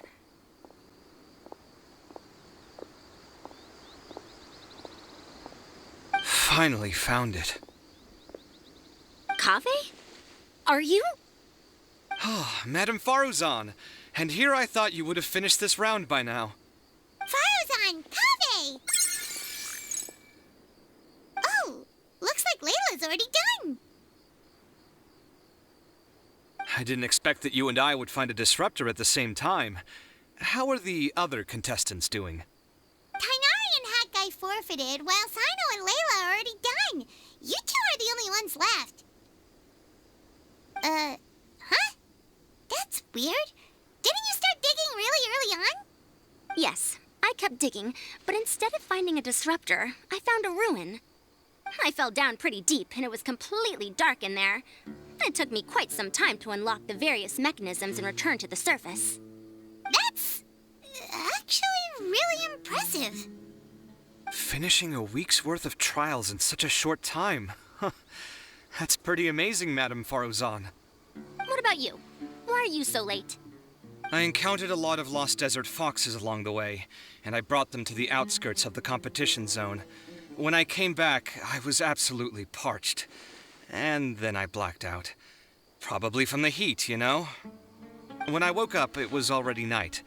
I used the last of my strength to come here. A most curious reason indeed. But are you sure you're all right? It sounds like you were in an incredibly dangerous situation. You said you were familiar with the desert, but the way you handle problems...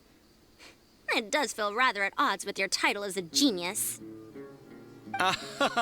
It was problematic, but that had nothing to do with me being a genius. It was my decision. The way I did things wasn't optimal, but I wouldn't have been comfortable not doing it either. My conscience would have weighed on me. Youths these days, each stranger than the next. But back to the main issue at hand. Since we are both very certain that this is where the final leyline disruptor is, let's dig it up then.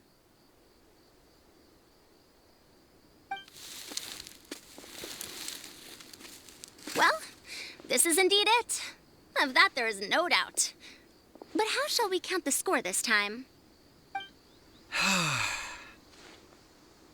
What is it, youngster? You seem relieved. Oh, nothing. I was just thinking that this round's finally over. There shouldn't be any more innocent creatures getting wrapped up in danger. As for the points, I guess we can draw lots again later. I can't think of anything better. All right, in that case, let's all head back to Aru Village. Paimon thinks you'll both need some water and rest.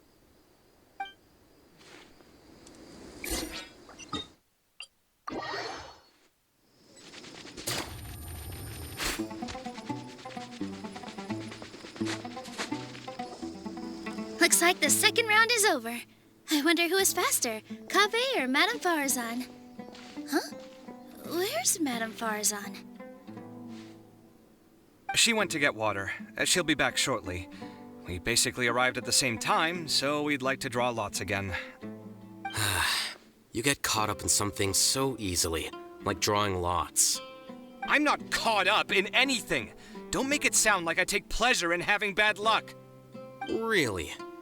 Then should I say that you have a curious affinity for drawing lots? I'll go get the box and slips of paper for the lots. Please wait a moment.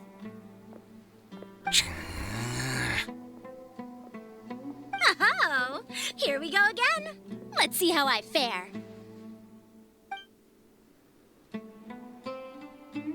I got it! Did you see that? I won! Congratulations!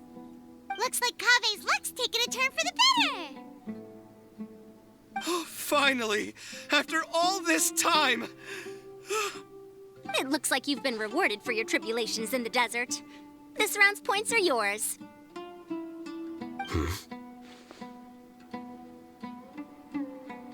And with that, our second round is done.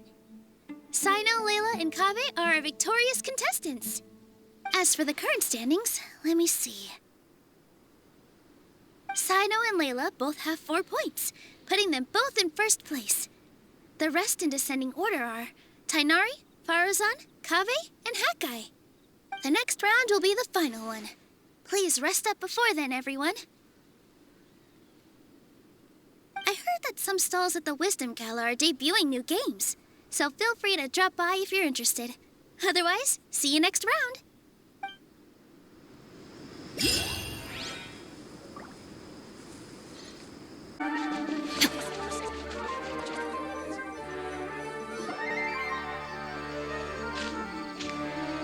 It feels like something's been on your mind this entire time.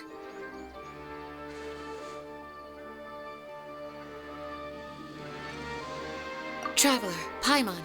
I finally found you.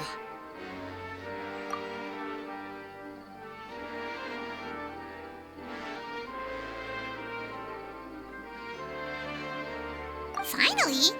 Did something happen? Don't you feel like there's something off about this year's Akademiya Extravaganza? When Candace and I were at the cafe earlier, we might have caught sight of some mercs on business. Thing is, they were disguised as tourists here to shop. but no disguise can mask the stench of blood. Just from their suspicious looks, I bet they do dirty work like kidnapping or assassinations. We eavesdropped on them for a while. Their target seems to be someone called Sachin. Sachin? Isn't that the person who Karina mentioned during the opening ceremony? He's apparently the sponsor behind the competition prizes and the Diadem of Knowledge, but he hasn't shown himself at all. Sounds like a rich person, all right. It makes sense now. The Eremites have been struggling to make ends meet recently, so a lot of groups have been doing private work that involves the rich. In their words, one gig sets you up for half a year. Just one job like this nets them enough mora to take it easy for a while. The Extravaganza has brought many tourists to Sumeru City all at once, so it's likely that they took advantage of the bustle to sneak in. Dia and I wanted to directly capture them, but they were on guard and made some excuse to slip away. I would have tied him up if it wouldn't have caused a scene. Who's legally supposed to take care of this kind of thing? The Matra or the Core of 30? If Sino were here, he'd definitely get involved. Why don't we head over to the Akademiya and tell Matra? Thanks a million, you two. Not at all. It was coincidence on our part as well. Yeah, don't sweat it. The Eremite's reputation is gonna get even worse if these scumbags succeed. But this is Sumeru City. Candace and I don't have as much freedom to act here, so we're leaving this in your hands. Should you require our aid, come find us at the cafe.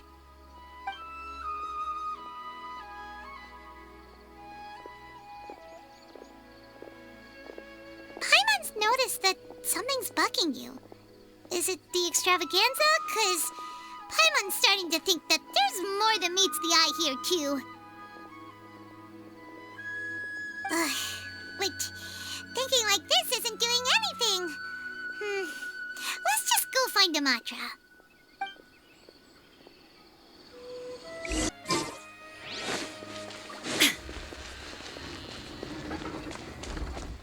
Hey, isn't that the Matra we investigated Siraj with? Arav, wasn't it? Let's go talk to him. Hello, both. It's been a while. Do you have any issues to report? Someone's planning to kidnap Sachin. Goodness. Though I suppose it's not all that surprising. The growing popularity of the Extravaganza has given him quite the reputation boost as its sponsor. He's seen as one of these super rich types. Well, since he's got a target on his back now, shouldn't you send some people to protect him? To tell you the truth, we've thought about doing just that. However, Sachin apparently prefers to spend most of his time out doing field work, and hardly ever comes back to Sumeru City. No one has been able to contact him. Our only lead is something he once said. Each time the Interdarshan Championship is held, I will be watching from close by to choose a suitable person to inherit my estate. Assuming he remains committed to that promise, then he must be right here in the city somewhere. I suspect that the Eremites in question must have heard about that as well, and decided to come here and try their luck. So they shouldn't know where Sachin is either, right? I would assume not. Anyway, Mahamatra Saino is still on vacation, so I'll handle this. Don't you worry. A couple of kidnappers aren't gonna get very far in Sumeru City these days. I have my ways of forcing them out into the open. All of that said, if you're interested in Sachin's story, why don't you try tracking him down as well? The sooner we ascertain his whereabouts, the quicker we can act to ensure his safety. I mean, you could task all the Matra and the whole Core of 30 with someone's protection, but if the client doesn't show themselves, there's nothing we can do to help them. Fair point. Guess we should start searching for him too, but where should we start? None, I'm afraid. He's never committed any crimes or broken academic protocol, so we don't have a very detailed file on him. I've heard that Alhaitham has now stepped down from his post as acting Grand Sage and is back to being the scribe again. Maybe it's worth checking to see if he knows anything. Good idea! Okay, we'll head back to the Extravaganza venue and see if we can find him.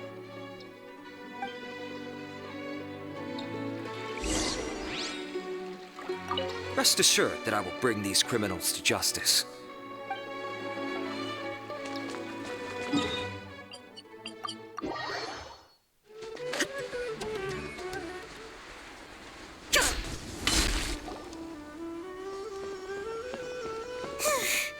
Hey, Nilu, have you seen Alhaitham anywhere? Alhaitham? Why, what is it? We're trying to track down someone and we need him to pull up some records for us. Oh, I see. Sorry, I don't know where he went. He's always the first to leave after the competition ends, and he never tells anyone where he'll be going. Huh. Yeah, actually, that sounds about right for him. Let me think. To be honest, he doesn't seem very interested in the extravaganza, so he probably doesn't stick around longer than he has to. To him, being a commentator is just extra work he was roped into. Do you guys know of any places he'd go after work?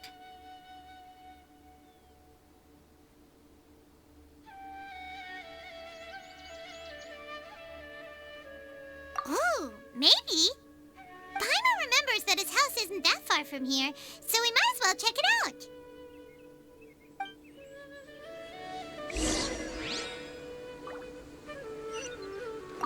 I wonder where Alhaitham would go. I wonder where Alhaitham would go.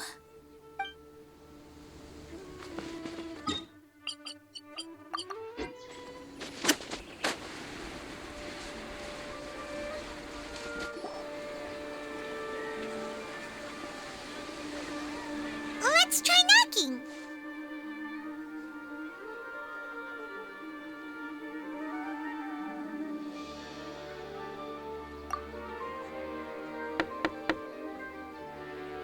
No answer? Maybe no one's home. Hello? Alhaitham? Are you in? We need your help with something. Oh, it's you two? Oh, Kaveh, you're home. Come on in, I'll get the door for you. We didn't hear a peep when we first knocked. We thought no one was home. Well, I can't be too careful.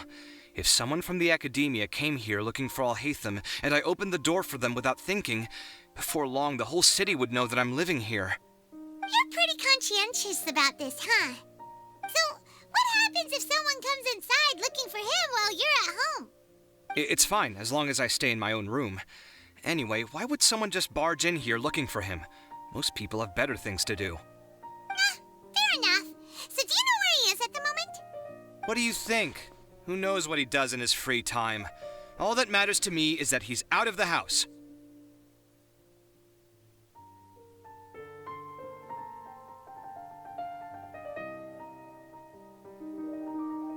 I wouldn't call it that. He's just incapable of saying anything pleasant at all. I told him how the second round went. I won the lot draw, remember? Because of good karma, of course. My luck's on the rise. But him, being him...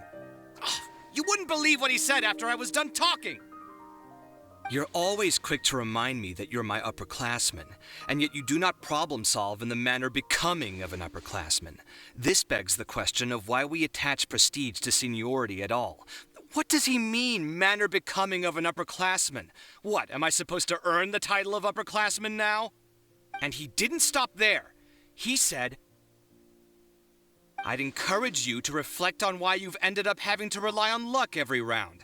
Frankly, it's incomprehensible to me how you've managed to make it to this age without acknowledging the proverbial elephant in the room of your life.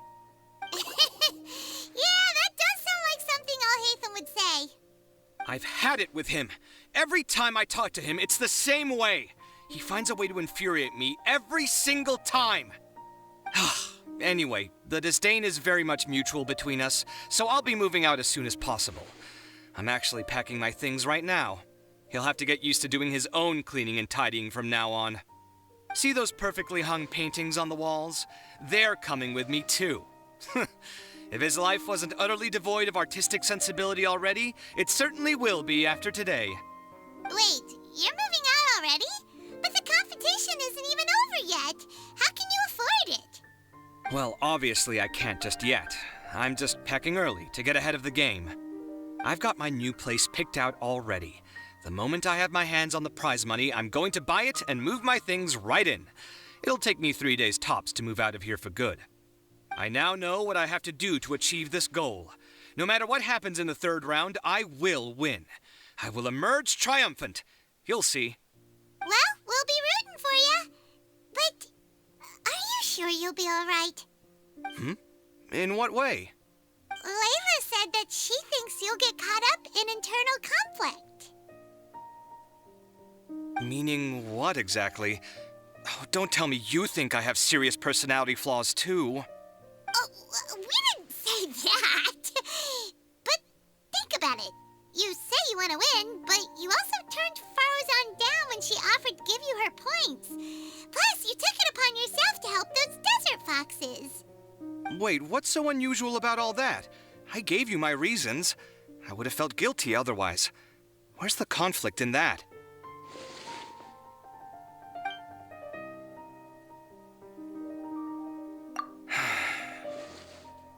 Well, when you put it like that, yes, why indeed? It's a good question. I guess it's just in my nature. Plus, if I just did nothing, then there'd be no escaping the blame if something bad came of it later down the line. But thinking like that all the time must make your life so exhausting. Not to mention that by helping out, you put yourself at risk. Fainting in the middle of the desert, for example. Was that really worth it? It's complicated. Look, let's maybe leave this conversation for another time. What was it you needed Alhaitham's help with, anyway? Sachin. Huh. He did actually mention a Sachin recently. I remember he brought a few documents home that day. He was thinking out loud as he looked through them, making some notes and doodling as he went. He even suggested that I should take a look, but I didn't.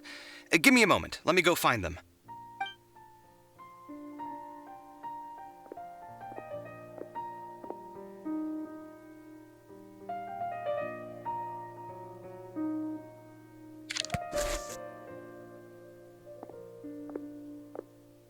Ah, this is the one.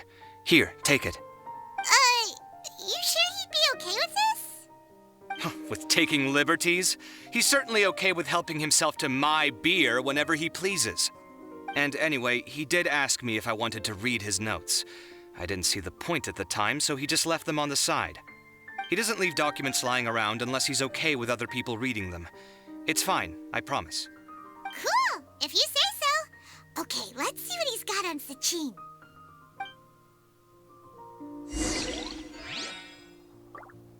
I fetched the documents for you. Feel free to look through them at your leisure.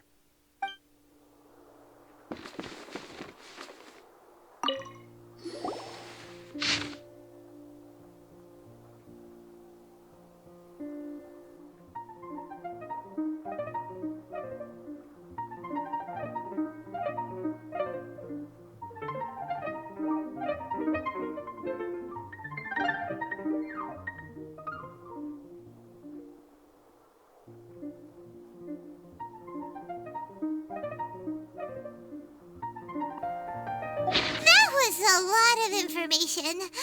Paimon's getting a headache. So, to sum up, Sachin put the Akademiya in charge of managing his estate and went off to do research, right? He even said that if he really liked one of the contestants, he wouldn't just give them a reward, but his entire estate as well. Oh, that must be worth heaps and heaps of Mora. What? Are you serious? All of Sachin's wealth, that's more than I could spend in a lifetime, surely. Heck, if I got chosen, I'd be able to pay off all my debts, then buy a new place, and still have cash to burn. I could build another Palace of Alcazar's Array, except this time, I'd make it 10 times bigger. Oh, then there's that new project in Port Ormos, of course. The bridge renovation. To do it properly would take upwards of... Hey, snap out of it! You're getting way ahead of yourself there, mister. You're right. First, I need to focus on winning and moving out of this place. Huh? Wait a moment. There's a loose slip of paper tucked in between these pages. Did Alhaitham write this? It looks like he was jotting ideas down as he was thinking things over. Let's see.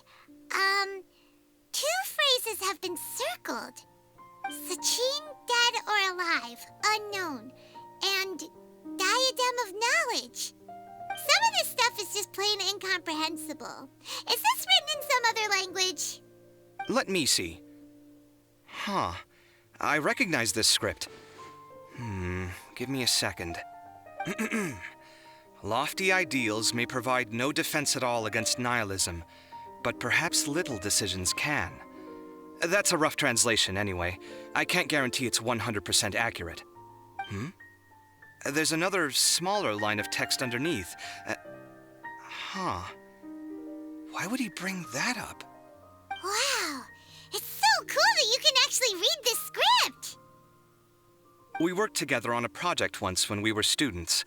The title was Decoding the Runes and Architectural Philosophy of the Ruins of King Deshret's Civilization. I had to familiarize myself a little with this script at the time. Oh, interesting. So, any idea what Alhaitham meant by all this? Who knows? The way his mind works is one of the great mysteries of the world. Fair enough. Well, guess we've learned all we can here. Yeah, he better catch those crooks. But until then, let's just head out for a stroll.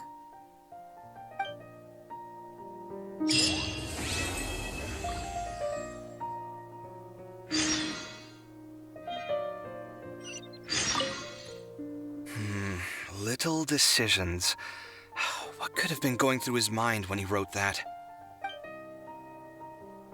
Paimon just heard that the Mach arrested some Eremites who snuck into the city. Maybe they were the ones plotting to kidnap Sachin. Let's go to the Akademiya and check with Arav.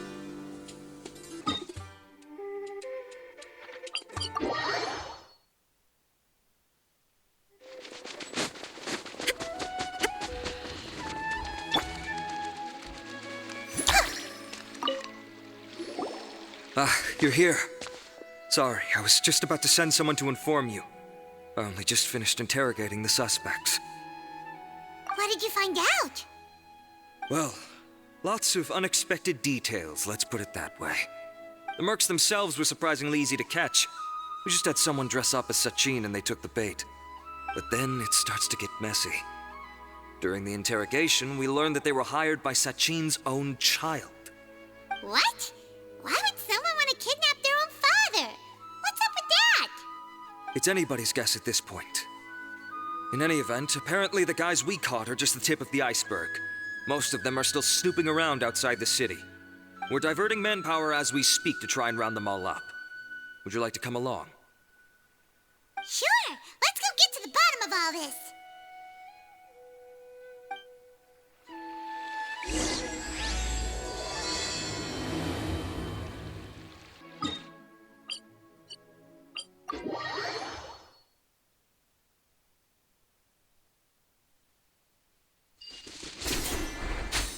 I see everything.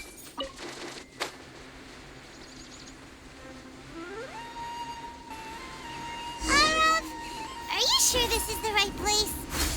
Something feels off. I'm positive. But I don't understand why they're all unconscious on the ground.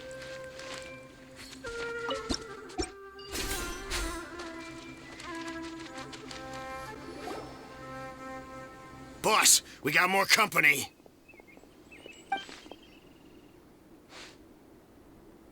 Look, we were just doing what we were paid to do.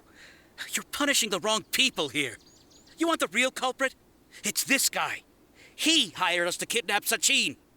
What happened? Who beat you all up? Wait, you mean you aren't with them? With who? Who did this? First there was this flying brat. Didn't bother asking any questions, just started throwing punches. After that, some guy wearing green came along and interrogated us for a bit. I've got the confirmation I needed. This is the one who masterminded this whole plot. Jawani, Sachin's son. If you have any questions for him, now's your chance to ask them. When you're done, I'm arresting them all and taking them back to the Akademiya for further interrogation. So why did you hire people to kidnap Sachin? What do you think? 20 years ago, he upped and left to go and live a carefree life, not giving a second thought for my welfare. As if that's not bad enough already, he went and put his entire fortune in the care of the Akademiya, along with a contract saying that one day he'd pass it all on to a genius he admired. That's my inheritance, by rights. You expect me to sit back and watch it go to someone else? If he won't give me what's mine, I'll just have to take it from him.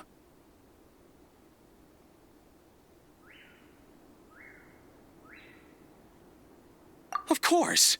Didn't he say he would be here somewhere, watching the championship from the shadows? So, I figured I'd get some people to nab him. Then I make him change the contract. And if the Akademiya doesn't agree to hand over the goods, I make him publicly announce that I'm his chosen genius.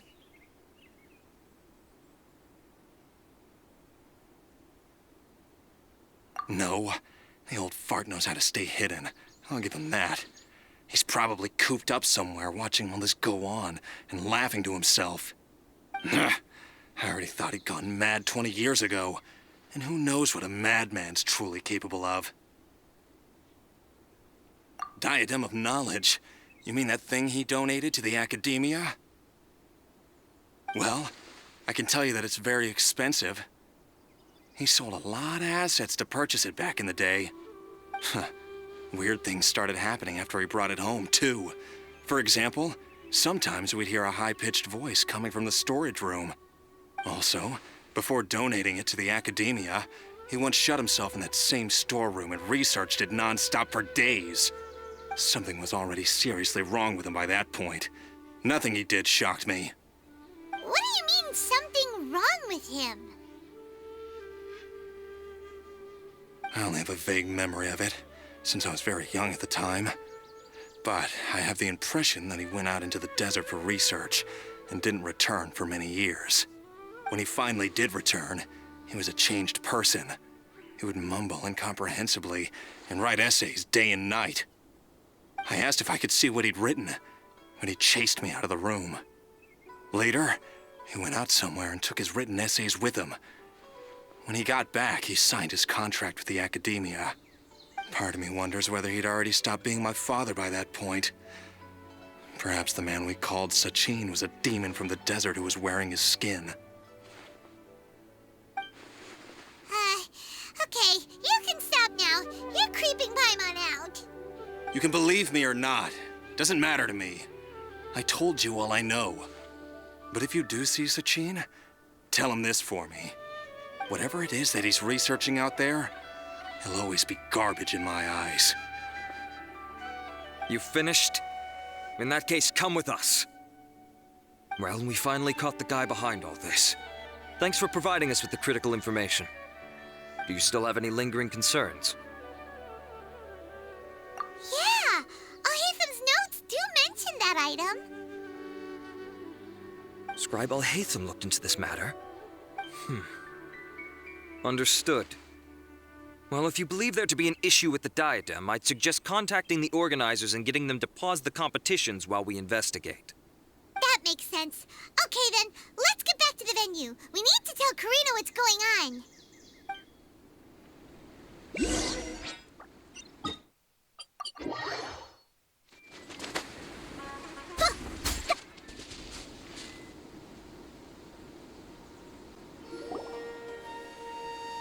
Karina!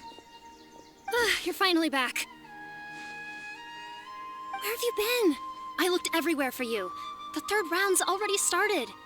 We were out capturing some bad guys who wanted to kidnap Sachin. But that's not important right now. We think there might be something wrong with the Diadem of Knowledge, and we'd like to investigate it. The diadem? That seems unlikely. The Diadem of Knowledge has been used in every extravaganza over the last 2 decades, always without incident. Why has this come up now? This is pretty serious. Let me think. Okay, here's the situation. The diadem is currently in Mount Ima Forest. We moved it there before the third round began. In the third round, contestants have to go into Mount Deima Forest, find the diadem, bring it back, and place it on the stand. The first person to do this gets 4 points. Considering how close the scores are between our contestants, whoever wins this round is very likely to be the winner of the whole competition. As such, I suspect competition to be very fierce. You might not make it in time. I'll mark the diadem's location for you. Please head there immediately. Let's hope nothing happens. All right, let's go. That's weird. The locator stopped working. Is the forest interfering with it? Ugh. Let's just go grab the diadem. Why this year?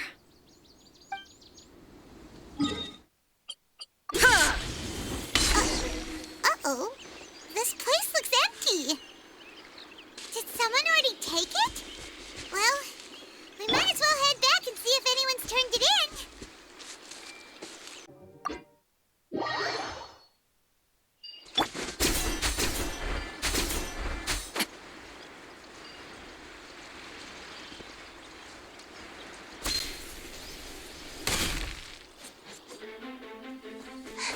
Oh, looks like Layla has seized the diadem.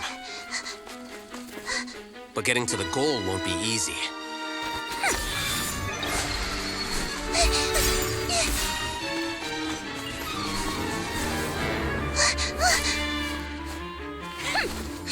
That guy enters the fray.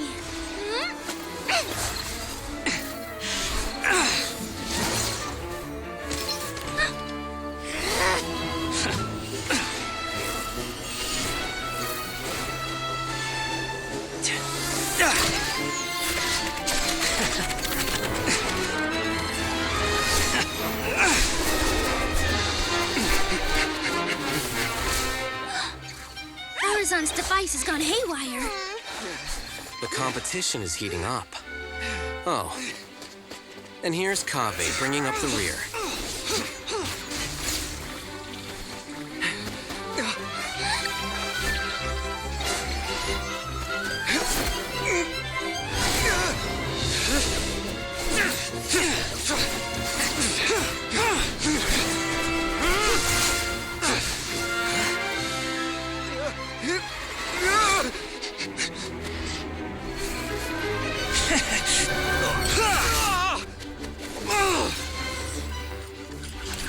It's Kaveh's toolbox! Throwing the diadem to its owner!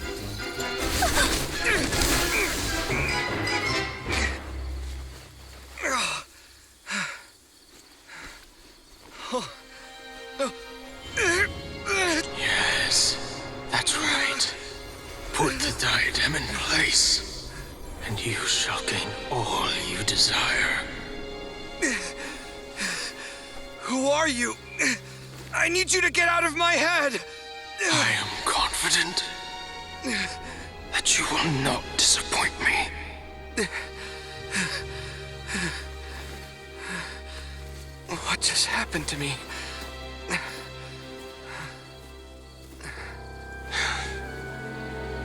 Something's wrong.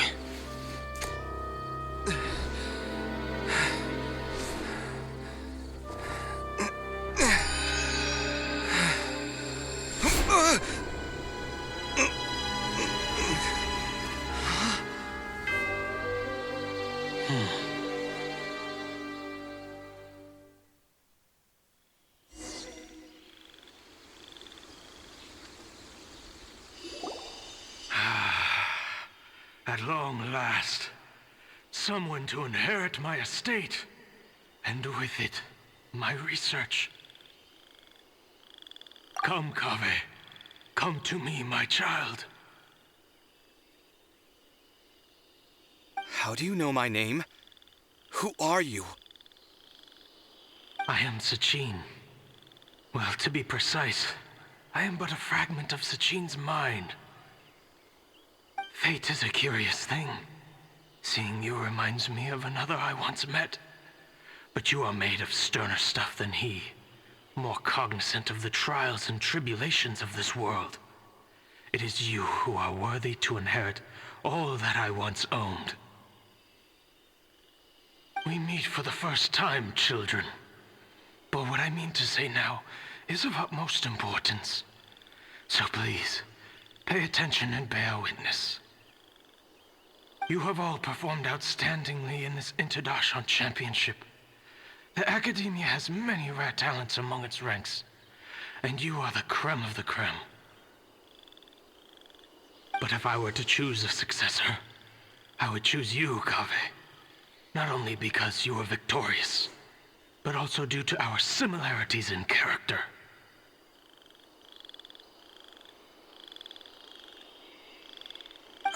Me? Similar to you? Why, yes. Both of us have the misfortune to be idealists, and that is the source of our misery. 28 years ago, I came to the desert and lived there for 8 full years. What do you think I saw there? Alas, endless strife and slaughter.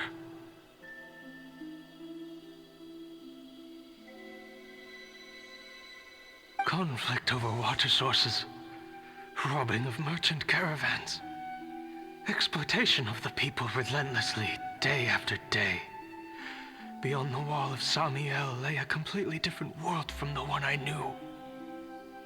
The things I witnessed there tormented me greatly. I wished desperately to find a way to save them. So, did you find a way? As a Vahumana scholar, I tried to use Vahumana knowledge to find the answer. I researched history and anthropology, performed countless experiments on human nature, and even sought out the scholars living deep in the desert who called themselves the Lost Darshan. But in the end, I found that the answer I sought simply did not exist. It was not possible to simply assign blame for these transgressions to any one party, for the sins are carved into humanity's very nature. Our nature begets conflict, and conflict begets destruction. This is the inexorable truth. The aim of my research was to draw lessons from history. But what I discovered was that history offers no such guidance. Things can only ever go from bad to worse. After this realization, I could no longer see the meaning in anything that I had ever learned. Consumed by an overwhelming sense of emptiness, I could no longer bear to face life. And so, I decided to bring my life to an end.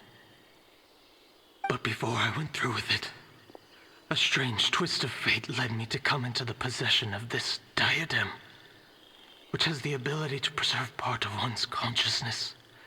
Into it, I placed my experiences before requesting that the Akademiya manage my estate. As I thought, the contract you signed with the Akademiya was in essence your will. But if you'd given up hope on this world, why did you feel the need to do this? I mentioned that I had performed a great many experiments concerning human nature. You may regard this as the very last experiment of them all. The Akademiya has no shortage of genius talents, nurturing the brightest minds of every generation.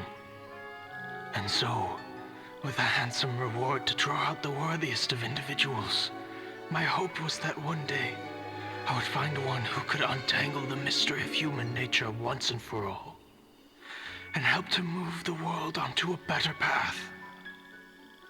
I see. So you desired a successor who was not only a genius, but who also understood the suffering of ordinary people. Such a person would have a clearer understanding of humanity, society, and the world. Huh? But did you ever consider that wealth numbs the human heart to the pain in the world? Even an idealist may be incapable of following through on your wishes after inheriting your wealth. You are highly intelligent, yet you are not the sort of person who would understand my line of thinking. To me, this is also part of the experiment, part of my investigation into human nature. Whether my successor suffers as a consequence of my research, or succumbs to an indulgence in pleasure-seeking, my research will have progressed. I grieve the fundamental sickness of the world. I regret the unbearable weight of its history, and I lament the research that I failed to complete. And this, Kaveh, my dear child, is why you will be of great utility to me. You're absolutely certain that you want to give me everything you owned? For me to do with as I please? I have faith in what I see in you. Now wear the diadem, Kaveh, and complete the journey that I could not.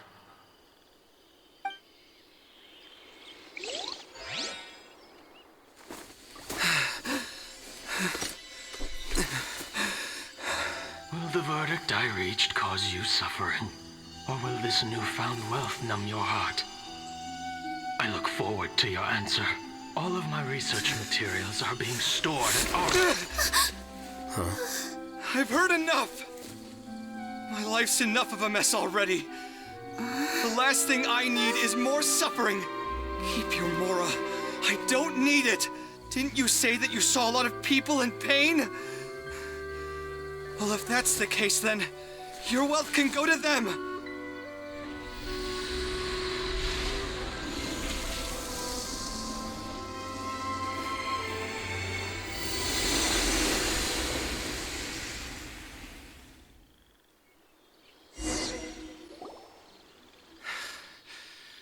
I guess that'll be the end of that.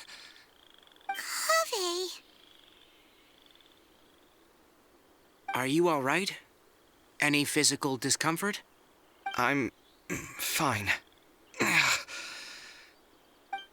Thanks, Tainari. Don't worry about me. Don't push yourself too hard. Kaveh.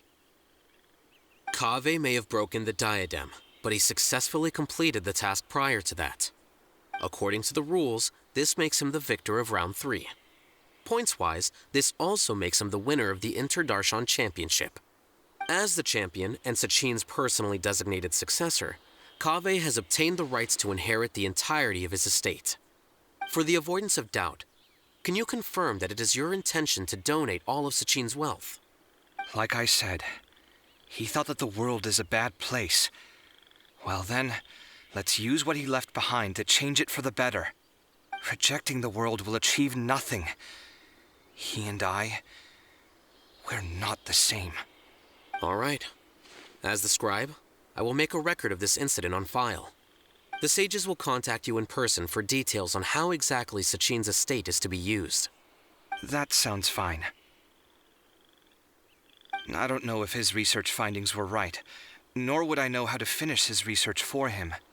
But what I do know is that by ending this here, no contestants will have to suffer. We won't be the last.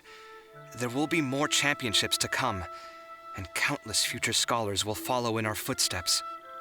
Sachin's words can only cause pain, but not anymore. No one else has to hear them now. We're all scholars here. I know full well that shutting down his views like this is autocratic and arrogant. Fine by me. I'll bear that responsibility. It's the least I can do. And, well, it's the only thing I can do. Well said. What you've expressed is a sense of justice and idealism that many aspire to, but few dare follow through with. I say this despite the fact that, in my view, it's quite ridiculous. You have long been aware of what your flaws are, but your pride alone prevents you from admitting it. Nevertheless, your perspective is well suited to appearing in a victory speech. Contestant Kaveh, on behalf of the organizing committee, it is my honor to congratulate you on your victory. What? Please. I don't need your insincere praise. Anyway, this isn't the time or place for debates. Keep your commentary focused on the competition, not my views. Congratulations, Kaveh. Also, you'll need to prepare for the award ceremony. Looks like the ceremony will be held at the main venue. Let's head over and check it out.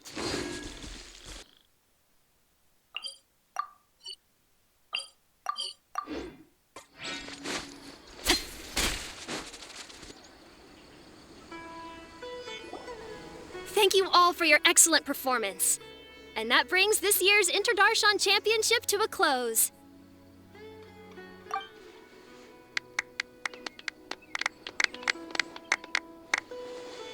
Finally, it gives me great pleasure to invite our champion, Kaveh, to the stage to receive his award. Typically at this point, we would crown our champion with the diadem as well as presenting them with their award. However, we have just received word that Kaveh has inherited Sachin's estate and made the decision to donate it all to charitable causes. Sachin's estate is getting donated? So much, Mora. And he gave it all up? Kaveh's generosity will give many struggling families the chance to change their lives for the better. Of course, without the diadem and prize money to present, this makes the award ceremony a little more concise than expected. Would you like to say a few words, Kaveh? I'm sure many of our audience, like myself, are curious to learn why you decided to give all this wealth away. I'm not entirely sure what I should say under these circumstances. I'm glad to have won, even though I'd say luck played a big part in that. As for why I want to give the Mora away, I don't support Sachin's views, and I don't want to take his Mora. With a lot of things in life, people need to experience them for themselves. It shouldn't be up to one person to make a judgment on. Not him, and not me either. Anyway, this isn't really the time and place for such weighty and complicated topics. So, I guess that's all. I'll leave it there. Thanks very much. Oh, Kaveh, just one moment. While this is a short and sweet award ceremony, we do still have a prize to present you with. Please take this limited edition Genius Invocation TCG card. Additionally, your champion status will be logged in your record. This means that the Sages will give priority consideration to any future project proposals you submit. All right, I'll take the card. But as for project proposals, forget it. In that case, I declare the award ceremony over. Let's give our champion Kaveh one last big round of applause.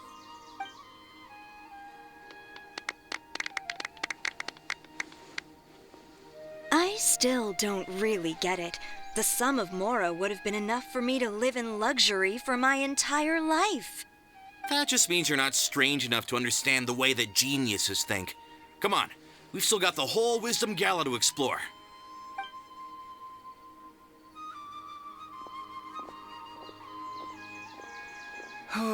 Glad that's over. I think I'm quite good at giving speeches, but this one was just so tiring. Do you mean that you're still exhausted from the competition? Honestly, you don't look happy at all, but whatever else happened, you're the champion, you know? Don't you think you should be proud of that? I suppose. Oh, wait. Sino said he wanted the card, didn't he? And now I have it, right here. So you're gonna give it to him? But if it's a rare one, you should be able to make a tidy sum of more off it. Why would I do that? It's of no use to me whatsoever. I may as well just give it to him. Could you pass it on to him for me when you next see him? Whoa, whoa! This is a super big deal. You should do it yourself. Come on, let's go find Sino.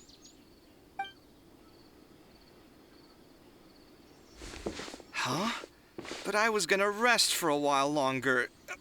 Hey, stop pulling my hair!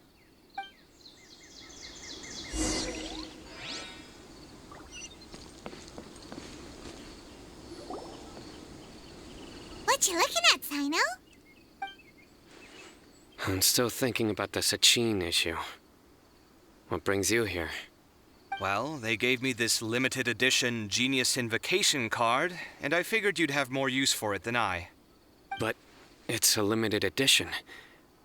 Are you sure you want to give it to me? What else would I do with it?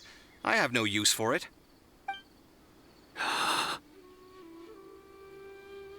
But it's limited edition. Kaveh, are you in trouble? You don't have to do all this. Just tell me what's wrong and I will help. Oh, that's not what I meant at all. Yes, I have all sorts of problems, but that has absolutely nothing to do with this card. I'll figure my own issues out by myself. All right. In that case, I accept your generosity.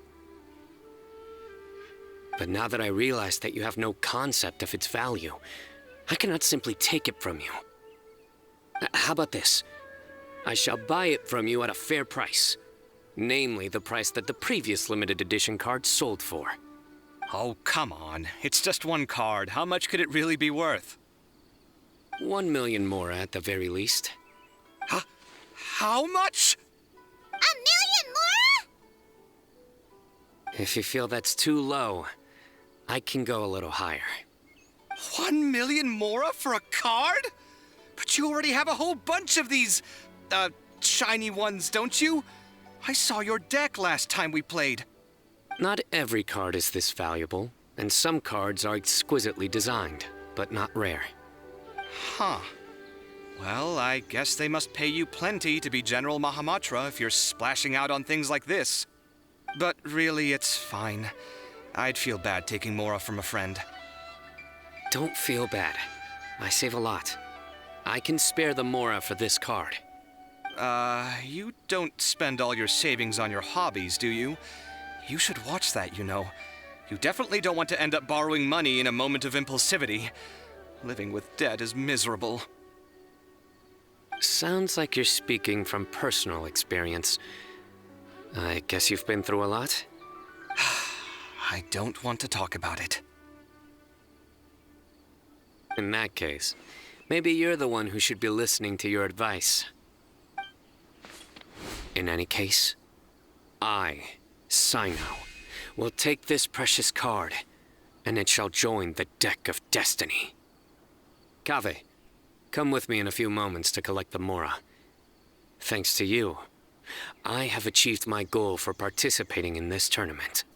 All right, if you insist. Far be it from me to refuse your courtesy any further.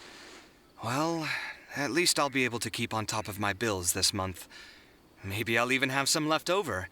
In fact, let me treat you all to a meal later. Bring Tainari and Kale, too. Well, this is what they call all's well that ends well. Paimon wonders how the other contestants are doing. Let's go check in with them, shall we? Since we're guest commentators and all.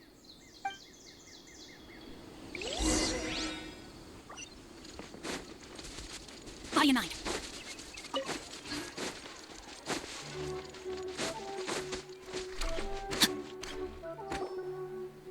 I'm telling you, you can't go wrong taking advice from me on what to wear. Back in the day, my fashion style was considered cutting edge by everyone in the Akademiya. Really? Well, then, sure, Madame Farzan. Maybe you could pick out a few fashionable outfits for us. Farzan! Nilu! Even Dia and Candace are here! What are you all up to? Candace and I bumped into these two while we were strolling through the streets. Madame Farzan here's pretty friendly. When she heard that we were buying clothes, she decided to give us some help. I don't really see anything I'm familiar with. Never mind. We can purchase some textiles and make the clothes ourselves. Let's go with the plain fabric as our base. And embroider red and pink flowers on. Oh, and some green leaves. Oh, wait a sec. You sure that's the latest style? That sounds a lot like what the older folks back home would wear. Don't worry. This style is a timeless classic. No thanks. This is actually sounding pretty weird. Wait. Madame Farzan's right. That style is a classic and used to be mainstream fashion. But these days, there are some other options too. If you don't mind, how about I pick some clothes out for everyone? It's not often that we get to meet up, especially since Candace rarely makes it to Sumeru City. Also, I know a few places where I can get a great bargain. Sure. I'm happy to leave it to you. I'll come with you to have a look. One always has to keep on top of what the youth of today are into. Madame Farazan? Come quick! She's over here! Who are you? We're new in the Akademiya. We saw all the amazing things you did during the competition. Do you have any classes we could sign up for? Of course I do. and you're both very welcome to join. That's great! We can't wait. What's your area of research? Precision mechanics? I'm from Haravatat. Huh? But you seem like an expert in machines. Wait, sorry. I remember now. You were representing the Haravatat Darshan in the championship. Oh, their classes are so boring, though. I'm sorry, ma'am. Let me know if you run any other classes in the future. I'll be there. I knew it. What about you? Aren't you going to leave with your friend? I think you're amazing, Madame Farazan, and I'd like to learn from you for a while, if possible.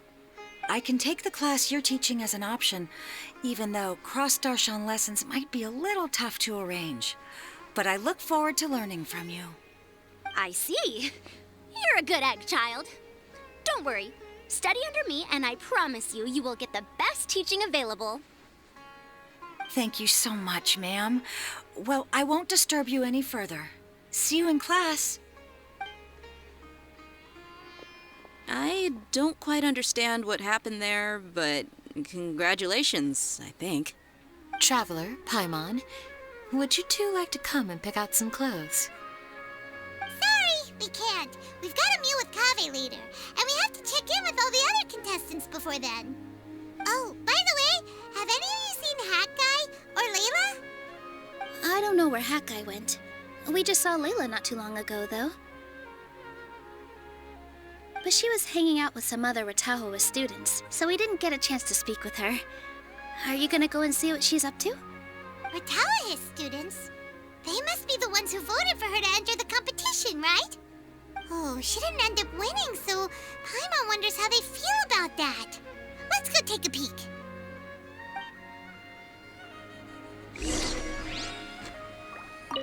If you don't come to Sumeru City often, classic floral designs aren't a bad choice. Those don't really go out of style. And of course, since you're putting this on your body, you need to consider the type of fabric the clothes are made from. Some materials might look stunning, but they can be terribly uncomfortable to wear. Agreed. After all, is fashion not the constant phasing in and out of classics? In that sense, you could always consider the style I suggested too. Wait, sorry, ma'am, but I think it could be quite a while before the style you recommended comes back into fashion. I actually think the style recommended by Madame Farazan is quite beautiful. Isn't it just? You have a discerning eye, my dear.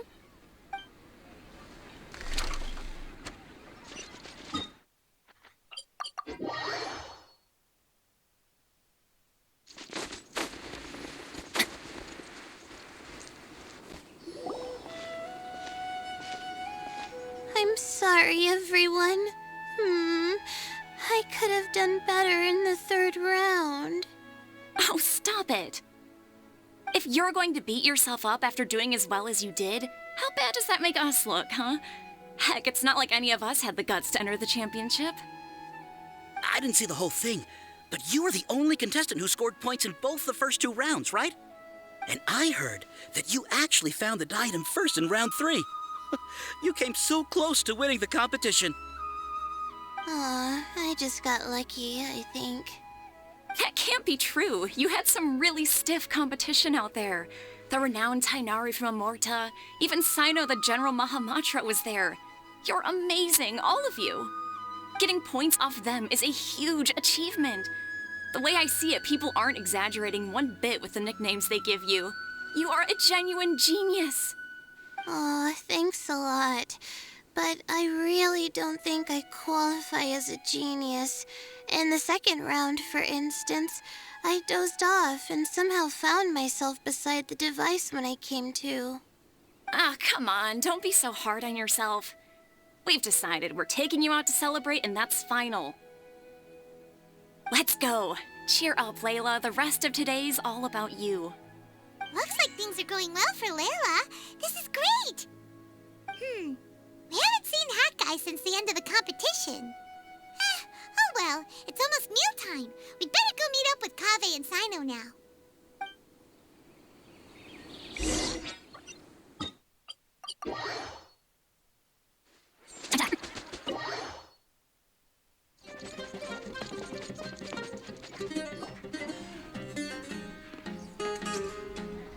Are you sure you have enough to cover this?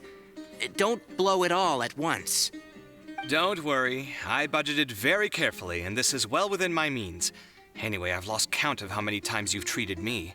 It's high time I return the favor. Oh, Traveler, Paimon, over here! Ooh, look at all this! Good food, here we come! I heard that you went to see the other contestants.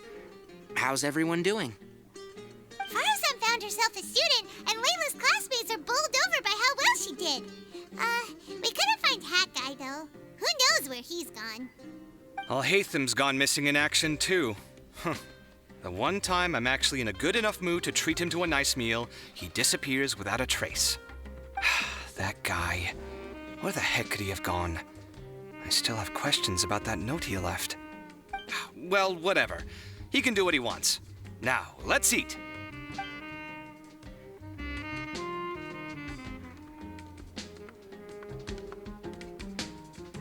You shocked me a little when you hurled the diadem to the ground. On further reflection, of course, it made sense, but at the time I was expecting at least some amount of deliberation. Sachine's voice started talking to me inside my head from the moment I picked it up. I could feel his emotions, too. It was a mix of despair and horror swirling around inside my mind.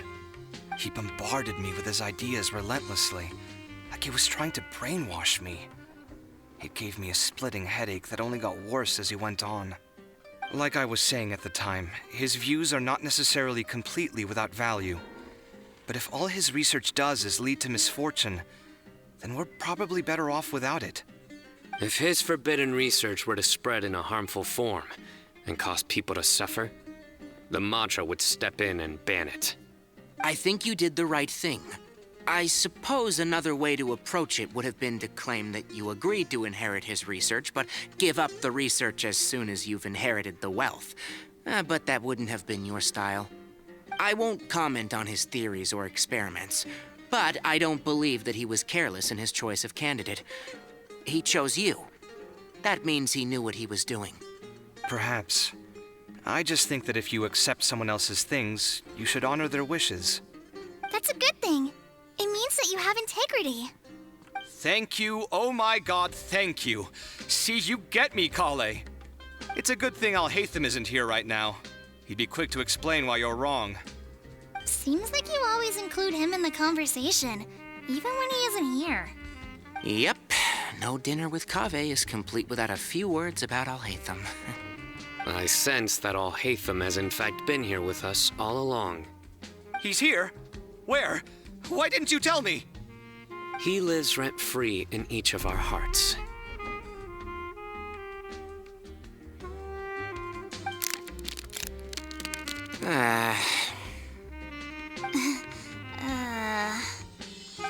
That was horrifying. It literally sent chills down my spine. Good thing you didn't say that before we started eating. That would have killed the mood in a heartbeat. All right, enough about Alhaitham. Tainari, did you achieve what you wanted out of the championship? I did. In the first round, in fact. Word of mouth proved very effective. I spoke to a handful of people, they told their friends, and so on. Now, a record number of people have signed up to attend the next lecture. Oh, are you free next month? You should come along. Maybe even say a few words. About what? I don't know the first thing about anything Amorta-related. Just play to your strengths. For instance, you could talk about the distinguishing features of rainforest architecture, or ask everyone not to chop down too many trees the next time they're building a house. Oh, well, that's no problem. Sure, I'll make time. Has everyone had enough to eat? I can order more if anyone's still hungry. I'm full. Thanks. Paimon's super full, too. If only we could eat like this every day. Yeah, we should do this more often. Work will always be there, but seeing friends is important too. This is a good restaurant. Let's definitely come here again. Sounds good. We should pick a few other places as backup options, though. There are other good places around here,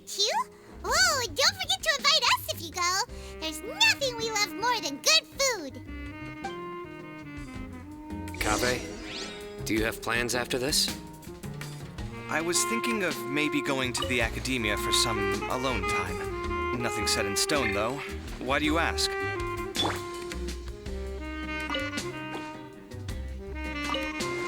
Since everyone is free, why don't we play a few matches of Genius Invocation TCG?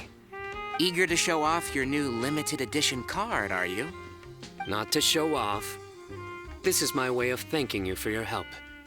Only my best friend will have the honor of seeing this card's debut play. All right, sure. I didn't bring my deck with me, though, so I'll need to borrow one. Actually, Master, I made a new one a few days back. Don't tell me you've been spending all your study hours playing cards. Come on, no need to be so stern. They do say that your innate interests are your best teacher, don't they?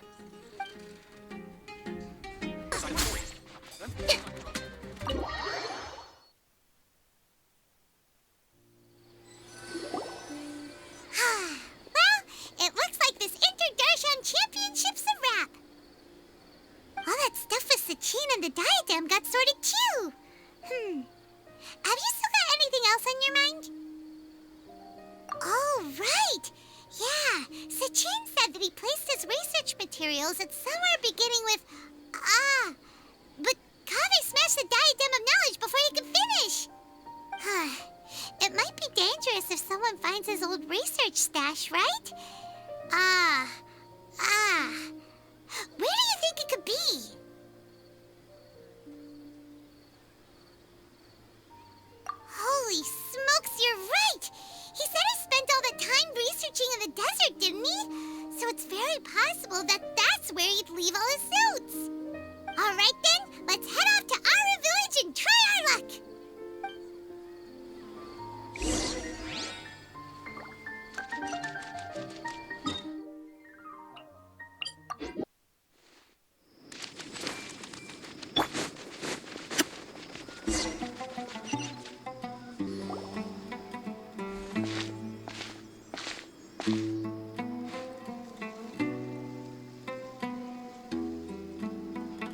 Didn't expect to run into you here.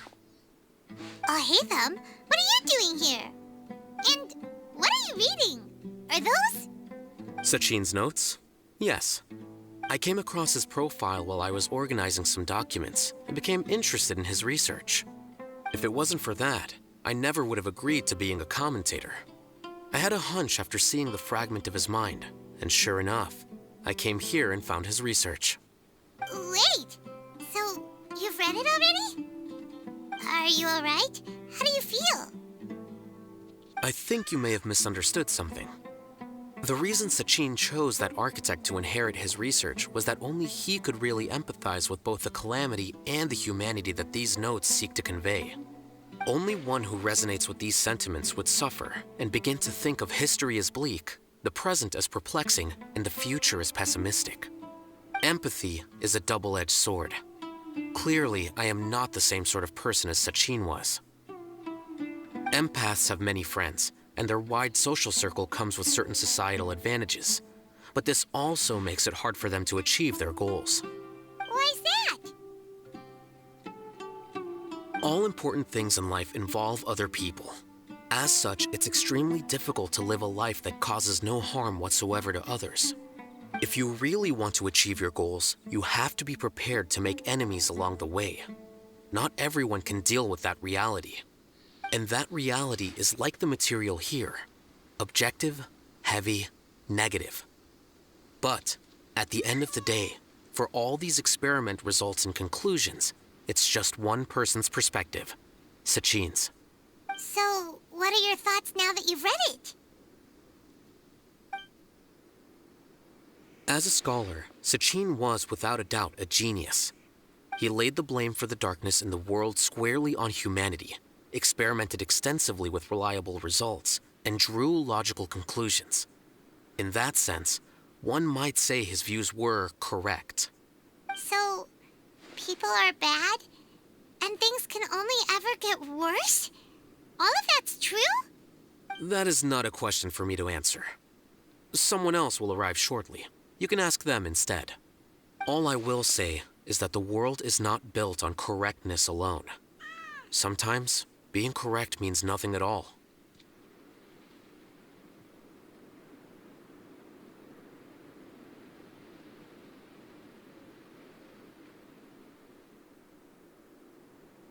Lofty ideals may provide no defense at all against nihilism, but perhaps little decisions can. By their own choice, the idealist seeks to bring happiness to all while denying themselves the same. Thus, they shall never reach even the borders of truth until they wipe away the ignorance that blinds them. I've never been able to agree with certain philosophies. Even Sachin himself struggled to comprehend the notion of sacrificing oneself for the greater good. But sadly, all viewpoints will find their supporters, and the way we see the world largely decides our fates. All right then, I got what I came for. These research materials are yours to look after. I'll be off. Wait, so you came here just to read this stuff? You missed out on a big get-together, you know. Get-together? Ah, yes, that makes sense. This is a good opportunity for that sort of thing. Guess what? Kaveh treated everyone this time. Then I'm sure he packed up the leftovers for me. See ya. And there he goes. Well, it seems like he really wasn't affected by this research. He said that someone else would answer our questions. What do you think that'll be?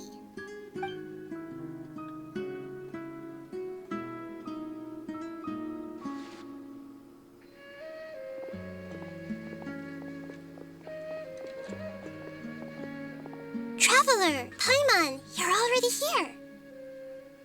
Nihira! Oh, and that guy. Wait, so you asked him to take part in the championship? Yes, it was me. Are you surprised?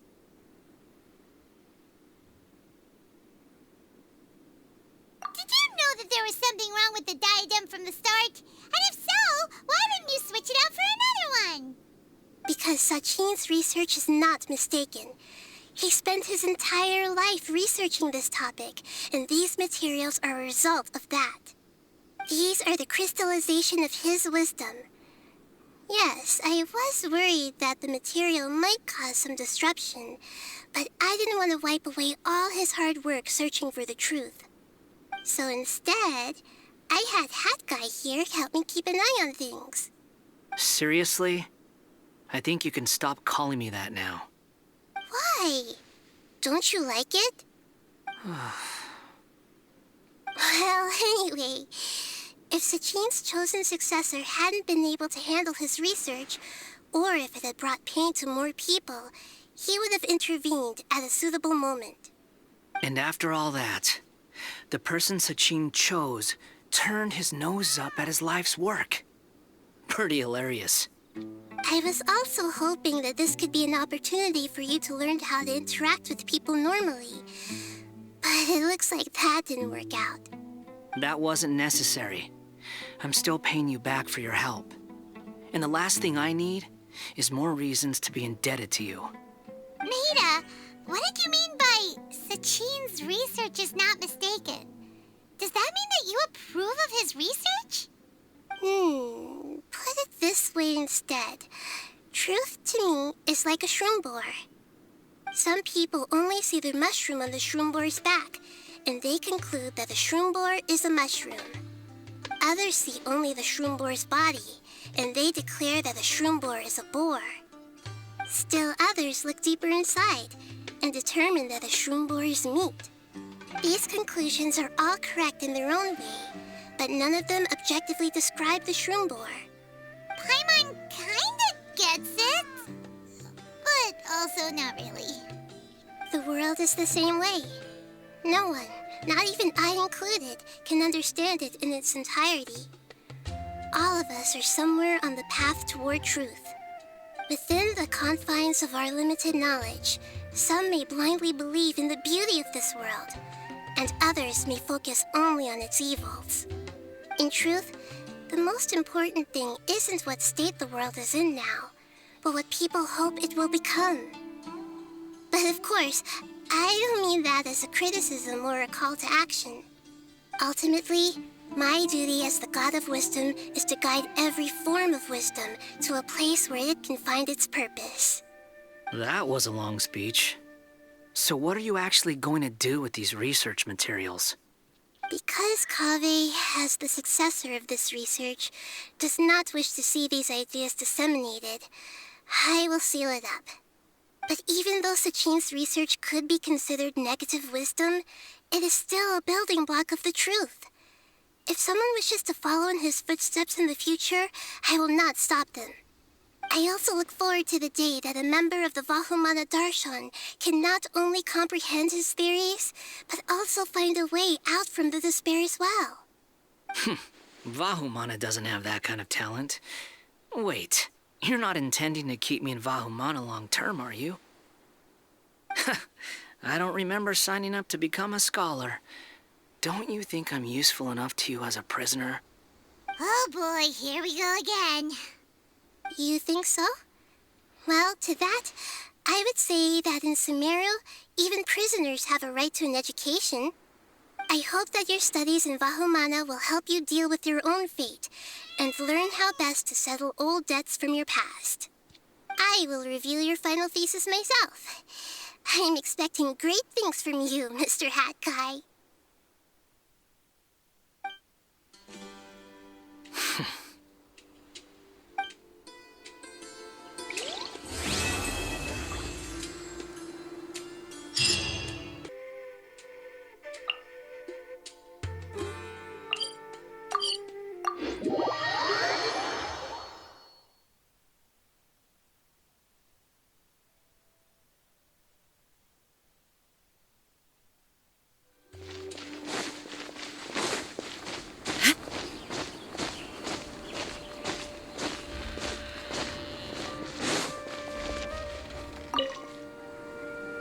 20 years ago, the Akademiya had just received Sachin's estate.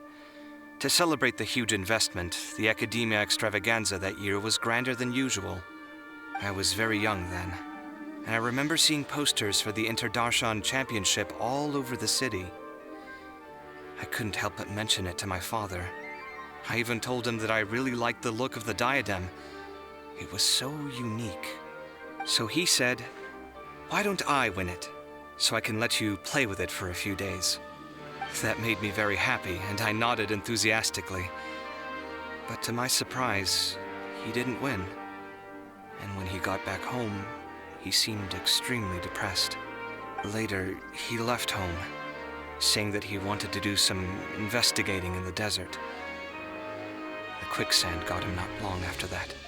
For many years, I couldn't face up to it at all. If I just kept my mouth shut, maybe none of it would have ever happened.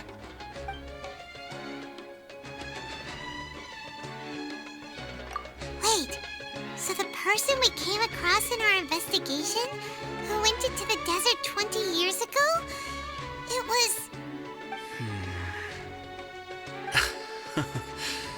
Is that why Sachin thought I looked familiar? I can't believe it.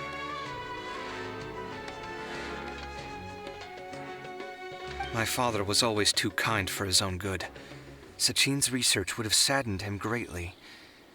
He must have gone into the desert when he heard about it to find those who were still suffering. It all makes sense now. I've tried telling myself so many times over the years that maybe his sudden depression wasn't because he didn't win the competition. Maybe something else was going on that I wasn't aware of. But in the end, it all started with me mentioning the competition to him. Oh, Kaveh. Don't worry. I destroyed the diadem. There will never be another tragedy like this again. Never again.